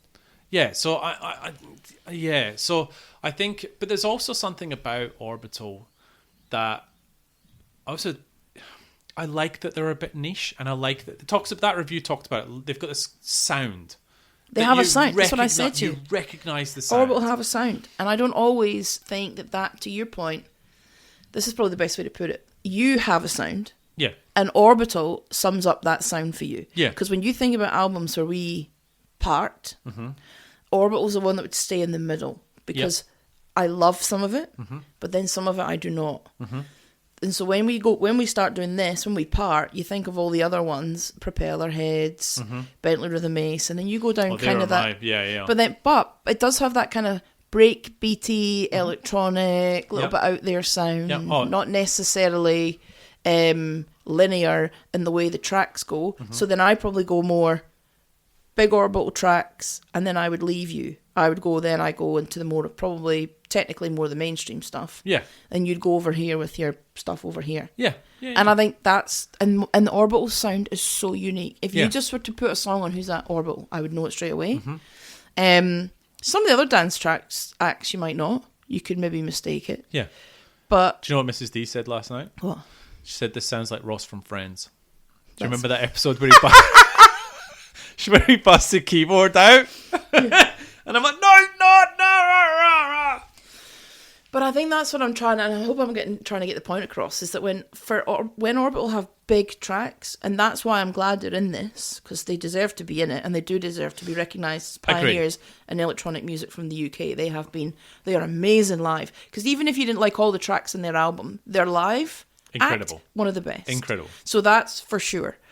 But there are really some tracks that are just not accessible to me that I don't enjoy because they sound too much. So that's why I'm saying best of, because you give me an Orbital best of and I will listen to that beginning, end and back again. Because when they're great... Oh. See, I actually 100% get that. And Orbital's best of is incredible. Yeah. But as an Orbital fan, I've heard all of that shit so many times. And don't get me wrong, I love the Belfast and all this at the house, you know, I love those. But I like the tracks that I don't get to hear as often. And so for me, because if you go to Spotify or YouTube, whatever, Orbital put out a lot of playlists or a best of or a singles collection. They do that a lot.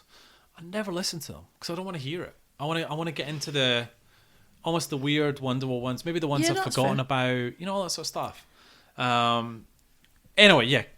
I take your point, but I'll die on my deathbed saying they're not a best of band. Right, you carry on.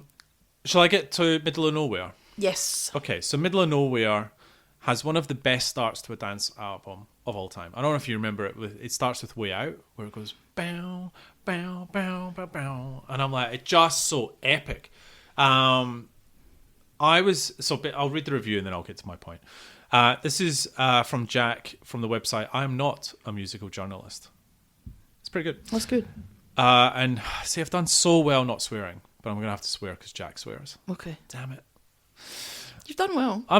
Thank you for noticing. Yeah. I've toned it back a bit. Because you were literally like Self-Esteem in the first 2 episodes. What do you mean? No way. I wanted to see if you got it on there. No way. I effing love this album. I effing love Orbital. Who made at least 3 albums that would probably all make it into my all-time top 10 list if I didn't feel so guilty and let some other guys into the limelight. The Brian album speaks for itself, and Snivelization is another album I love to death. But in a violation of conventional wisdom, I've always preferred Middle of Nowhere to Insides. Ooh. Insides is often seen as one of Orbital's best albums. It's their most ambient, most cinematic. It has the longest tracks, and it coincided with their peak of mid-90s electronica popularity. Middle of Nowhere took 3 years to follow it, during which time the Hartnell brothers suffered from terrible writer's block. Style, you know, the bagpipey soundy one? Yeah. Style actually resulted from Paul going into a studio with a kid's stylophone and simply seeing what sounds he could get from the toy, making percussion sounds from the click when he unplugged it, as a way of battling through the band's lack of ideas. In the end, the album was seen as a step backwards because it was a return to upbeat, danceable material after the somber, politically minded introspection of Inside, and consequently disappointed many a critic. Most people heard the thumping breakbeats and punchy keyboard riffs and dismissed this as a more straight-up, cheerful party time record. But you know what? They were wrong. Middle of Nowhere is actually one of the darkest Orbital records and a supremely underrated album. He writes an incredible review going into detail on all the tracks. He talks about buying this in H&V in Middlesbrough, right? He gives this album 10 out of 10, by the way. Jeez. I remember in Sydney, Pitt Street, the HMV. Do you remember you used to, in the middle of Pitt Street, you used to go down the steps into, and they had like a dance section? Yeah. I remember listening to it with the headphones on and like bought the album because I was like, this isn't, you know, when you got the samples, just incredible stuff. Style, Nothing Left, Spare Parts Express, just another great album. Two more things. So one, I'm going to pause, right? Because otherwise I'll talk to Orbital for 3 more hours. I think we should pause for the Altogether, right? Yes, please. Because maybe it does. So Altogether 2001 didn't qualify for this. But I do think we do need to do a special episode on that, given we both have very strong feelings for the album. The second part, I need to cover Orbital breaking up and getting back together and how that all came about. So I won't do that today. And then I'll talk about the later career because they're still making music, right? So we had Monsters Exist in 2018, Optical Delusion in 2023, Wonky in 2012 was brilliant as well, as one of my favorite Orbital songs on there. But we'll pause there, right? So I do quickly want to touch on the live aspect and then we'll get into the album. I would say one of the best live acts, dance live acts out there. I'd agree. I think one of the best concerts we've ever seen together. They never disappoint. No, I agree. What a catalogue. They always play live, so you get something a bit different. Great live setup. And it seems to be getting better, their setup. And it's weird when I think about seeing Orbital versus Chemical Brothers have the better production, but I enjoy Orbital way more. And that comes down, remember when we saw Underworld at the Opera House? That was excellent. Yeah, next to no like live set whatsoever, but that was just incredible. That was brilliant. Yeah. That's up there with one of the best. All right, anything else before we get into the tracks? No. So we will come back to Orbital on a later episode. It starts with the girl with the sun in her head. I would argue this is one of the best intros to a dance album. I'd agree. It's a great song. Like, I just love how it takes its time and it builds. Did you know it was recorded using Greenpeace's mobile solar powered generator? Yeah, I did. But how good's that? That's awesome. And that's kind of their background. That's right? awesome. It was dedicated to the memory of Volume magazine photographer Sally Harding, a friend of the Hartnells who died in 1995. It opens with an emulated heartbeat sound created with an ARP 2600. Yeah, because it does. It hits you, boom, boom, and you're like, yes. In my top 5 Orbital tracks of all time. It'd be in mine. It'd be in your top 5? Because I would say, I was surprised by that. It's in my top 5. Top 10. Top 10. Yeah, I thought so. I got a bit of a problem though. I don't think I can get away with playing a 10-minute song on this podcast. So what am I going to do? I'm going to snip a bit of this out. Oh, yeah. It's too long. So, you could play at the end. Well, Out There Somewhere Part 2 is great as well. So what I'll do, this would be my pick, but I agree 10 minutes is probably taking the piss a little bit. What I'll do is I'll take a huge chunk of it and I'll play it in this. Yeah. Right, perfect. So Girl with the Sun in Her Head.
Petrol. Petrol. Great track again. Yep. That was on the Wipeout soundtrack. Yeah, We've talked about this many a time, how you could take it out your PlayStation and put it into your CD player and it would still play. Technology. No, I think I spent more time on my CD player than on my PlayStation. Big fan of Petrol. Play about this? Yeah. We haven't got to your track yet. Oh, well, actually, yeah, probably, yeah, okay. No. Let's play a little bit of Petrol.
Okay, we got the box part 1 and part 2.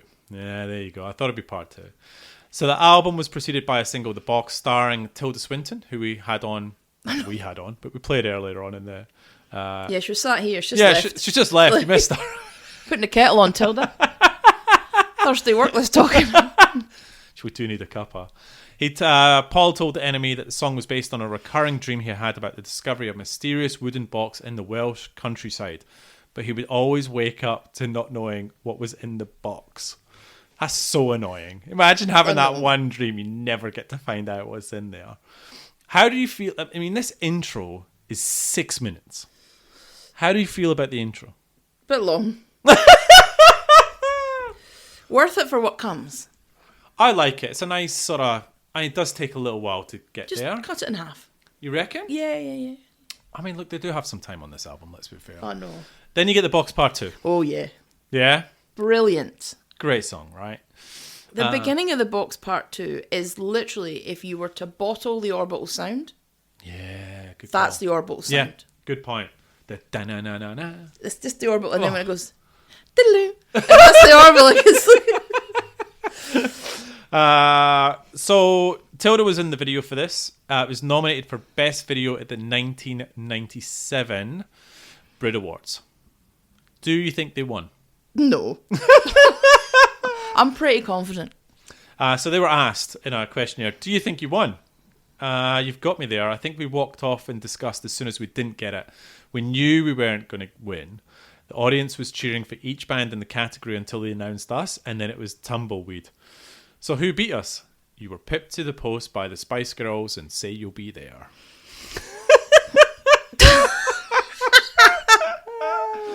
He's gone, balls! I nearly said them. They recorded their Spice album in the room below ours at Strong Room Studio. Oh, wow. We used to have our lunch watching Neighbours with Mel C. Mel C is the only DJ on the planet to have a copy of Spicy, which is, if you haven't seen this, I played it to you last... It's awesome. So type in Spicy Orbital Glastonbury, and they play it, and Mel C comes on stage at Glastonbury. And It's a banging old rave tune as well. It's so much fun.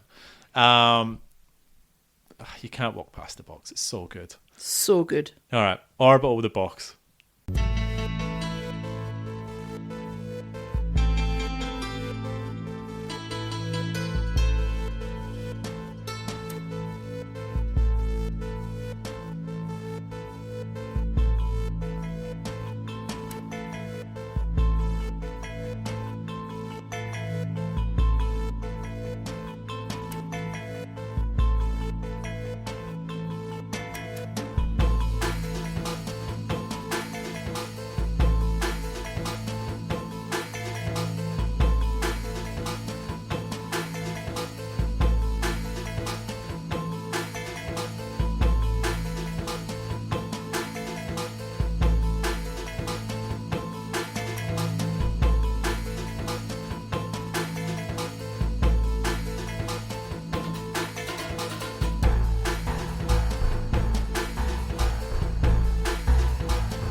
you want to say the name of this track? It's pronounced Doorbidder. Yeah. Is it really? Yeah. Oh, thank God for that. It's Welsh for dirty water.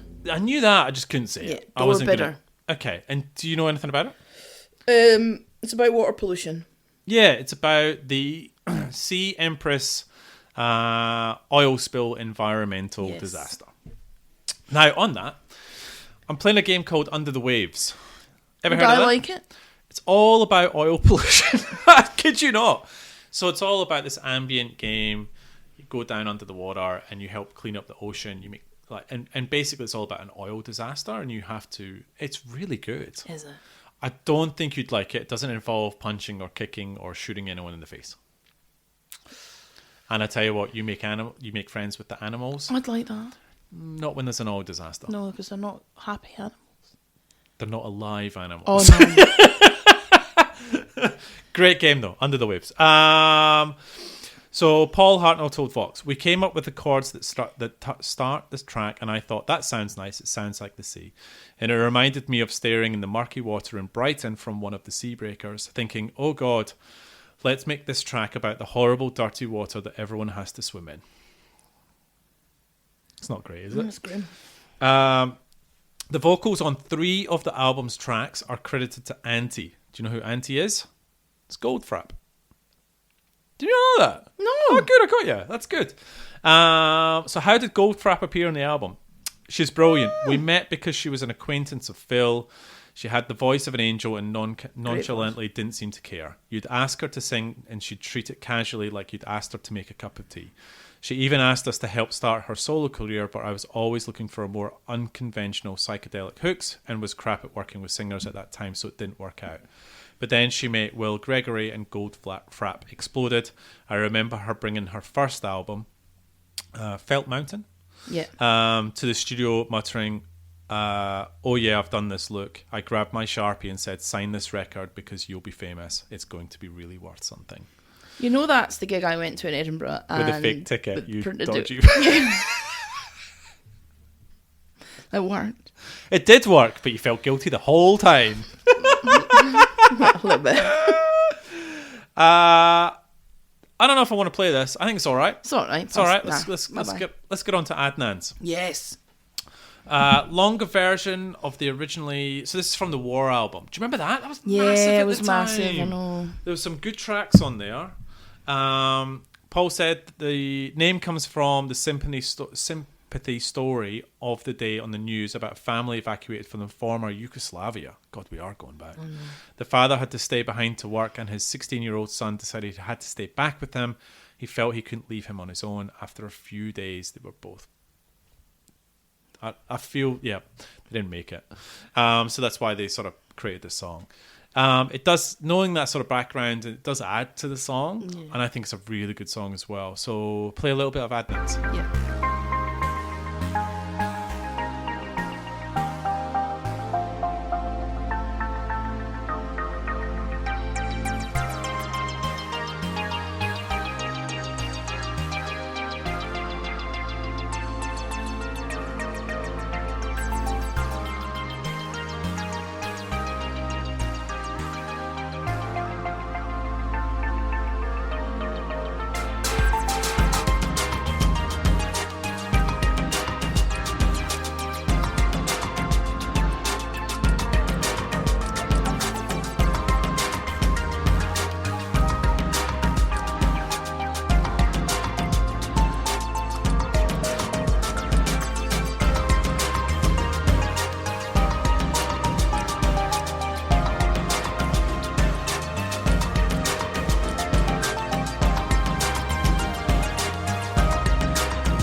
Then you get into a monumental piece of music. I know. 24 minutes. It's just insane, the journey that they take you on in these two tracks. The two-part closing track, Out There Somewhere, deals with another of the Hartnell's preoccupations, science fiction and extraterrestrials. Paul said, I was looking for samples from this TV program about the way people react to UFOs. It's not about UFOs, it's about that spiritual gap being filled by the aliens coming down to save us. Then the second half is euphoria of what that person wants to feel when they've been abducted. Well, it depends what you get abducted for, really, what kind of tests they do. I mean, I just think it's an incredible 23 minutes of music. Showcases just how good they are. It doesn't feel that long either, and it's a hurrah. You know, It is a hurrah. so what I might do, I might play a little bit of Out There Part 1, Yeah. and I'll end the show on Out There Part 2. Okay. Okay, so here's Part 1.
And we'll end with Part 2. What do you think? What did I give this? What do you think you gave? 7. 6.5 though. You were really harsh on Orbital ratings. Really harsh. 6.5. I'd give it a 7. You'd give it a 7? Would have been a bit. I gave this an 8. Right? I rate. Yeah, and I still stand by it. It's still a 4 out of 5 album to me. NME. What do you reckon they gave out for this album? Out of what? 10. 8. 9. Ooh. After the undeniable but heavy-handed gravitas of Snivelization, Inside feels like an emphatic retreat into the personal domain. Despite its many shifts in temper, the prevailing demeanour is one of sensitivity to the eddies of life's swollen stream. Insides is the best Orbital so far. It refines their previous tricks further by taking them into the realm of what now feels dangerously close to perfection, whilst also standing tall and utterly distinct from both its contemporaries and historic predecessors. Nice. It does stand alone. The sound, absolutely. It does. So run me through, what's your favourite Orbital tracks? Okay, so we've got The Box Part 2, Belfast, Halcyon, Chime, Girl with Sun in Her Head, Yep. Funny Break, Yep. um, Yep. Mine's gone. Illuminate. The Yep. David Gray one. Yep. Satan. Yeah, Satan. Mm-hmm.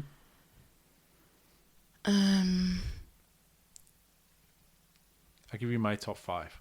Give me your top 5 because I'm forgetting. Funny Break. That includes the Weekend Ravers remix as well. Oh, so good. Halcyon. But when Halcyon... Did I say Halcyon? You did. Yeah. But when they chuck in the Bon Jovi and Belinda Carlisle bit, Oh my god, that's it's hilarious. so good, isn't it? That's so good. Chime Crime. Girl with Sun on Her Head. Kinetic, the Orbital remix. Oh, I don't know that. Oh, you don't? Oh, Don't I? you'd recognise it. I probably would. It's yeah, so good. It's by the Golden Girls. Oh yeah. So good. Straight Sun on the Wonky album, because that was when they came back, and I was like, that is an incredible track. Illuminate, Doctor, Impact. Impact is great. Impact, yes. FHUK, that's a great one. I don't like Doctor. Satan, Belfast, and Way Out. Like, just... Do I like Doctor? I do. It's kind of I go on and off it. Yeah, I can see why as well, right? Because it's been played a bit as well. What a band. What an album. What a best of. Don't make me jump over this table. Next week, or next episode. What is it? What number are we at? We're at number 17. So Orbital was number 18. I do think they should have been better. And I do think we probably should have had maybe the Green album in there as well somewhere. But regardless, number 17. What is it? Left Field. Oh, what album? Nah, it can't be the... What is it? Rhythm and Stealth. Rhythm and Stealth. Oh my god. We're going to have to do just a whole episode just on swords. Yeah, I pretty much just ignore the rest of the album, just get you talking for an hour about swords. Oh my god. That would be in my top 10 dance tracks of all time. Oh, Left Field are another band. I just don't think they could They're make not Mount in the Mount Rushmore. There's Rushmore, only yeah. two. Yeah, I agree. If they made more albums though, because they Agreed. made 2 albums that were Agreed. absolutely fantastic. Their Agreed. latest one was okay. I wish we were doing the podcast when it came out Yeah. because we would have reviewed it. Because I still listen to it. Yeah. I don't think it's up there, but I still Do you listen know to our it. band who's getting better with age? Uncle as well. Oh yeah, jeez. They Getting better better be with in this age. damn thing. Yeah. All right. So number 17, Left Field, Rhythm and Stealth. I'm pumped for this. Email us Britpopbanter. Africa, I love this album. Pumped. Pumped. Okay, I can't remember what rating you gave it, but I'd say 7 or 8, maybe an 8. okay. Are we still socials? Blue Sky and stuff? Yeah, I had a few. Okay. Oh, someone on Blue Sky retweeted. There must be like an anti-X thing, and they went follow Britpop Banter. They had 1,000 followers on X, and they've said they no longer want to go on X. Follow them. Oh, So that came up. they're using us as an example. So yeah, so Insta, Blue Sky, and Facebook, and emails, not X. Okay, cool. And again, we apologise about the Spotify thing. Oh, We it's will so try to fix it, but otherwise, please listen elsewhere. If you all want to email Spotify yourself Oh, that was, and tell them how pissed off you are and you want to listen to it, and it's a joke, and you could maybe like hashtag it. You could put it on socials. yeah, that'd be lovely. Like could be like hashtag free Britpop Banter. Well, we should We start could trend with that. it. I like We it. can trend it. Yep. On Blue Sky, we could. I could put a sad picture of me and you with a sad face. Oh, that's nice. Yeah. I mean, I empathise with anyone having to go through their customer service. Make sure you've got some Awful. time and patience put aside. Anyway, listen, thank you very much. We hope you enjoyed hearing us talk about the Orbital, my favourite band in the world. Oh my god. And we will be back to talk about their later career as well. Anyway, we will leave you with Out There Somewhere. Goodbye. Bye.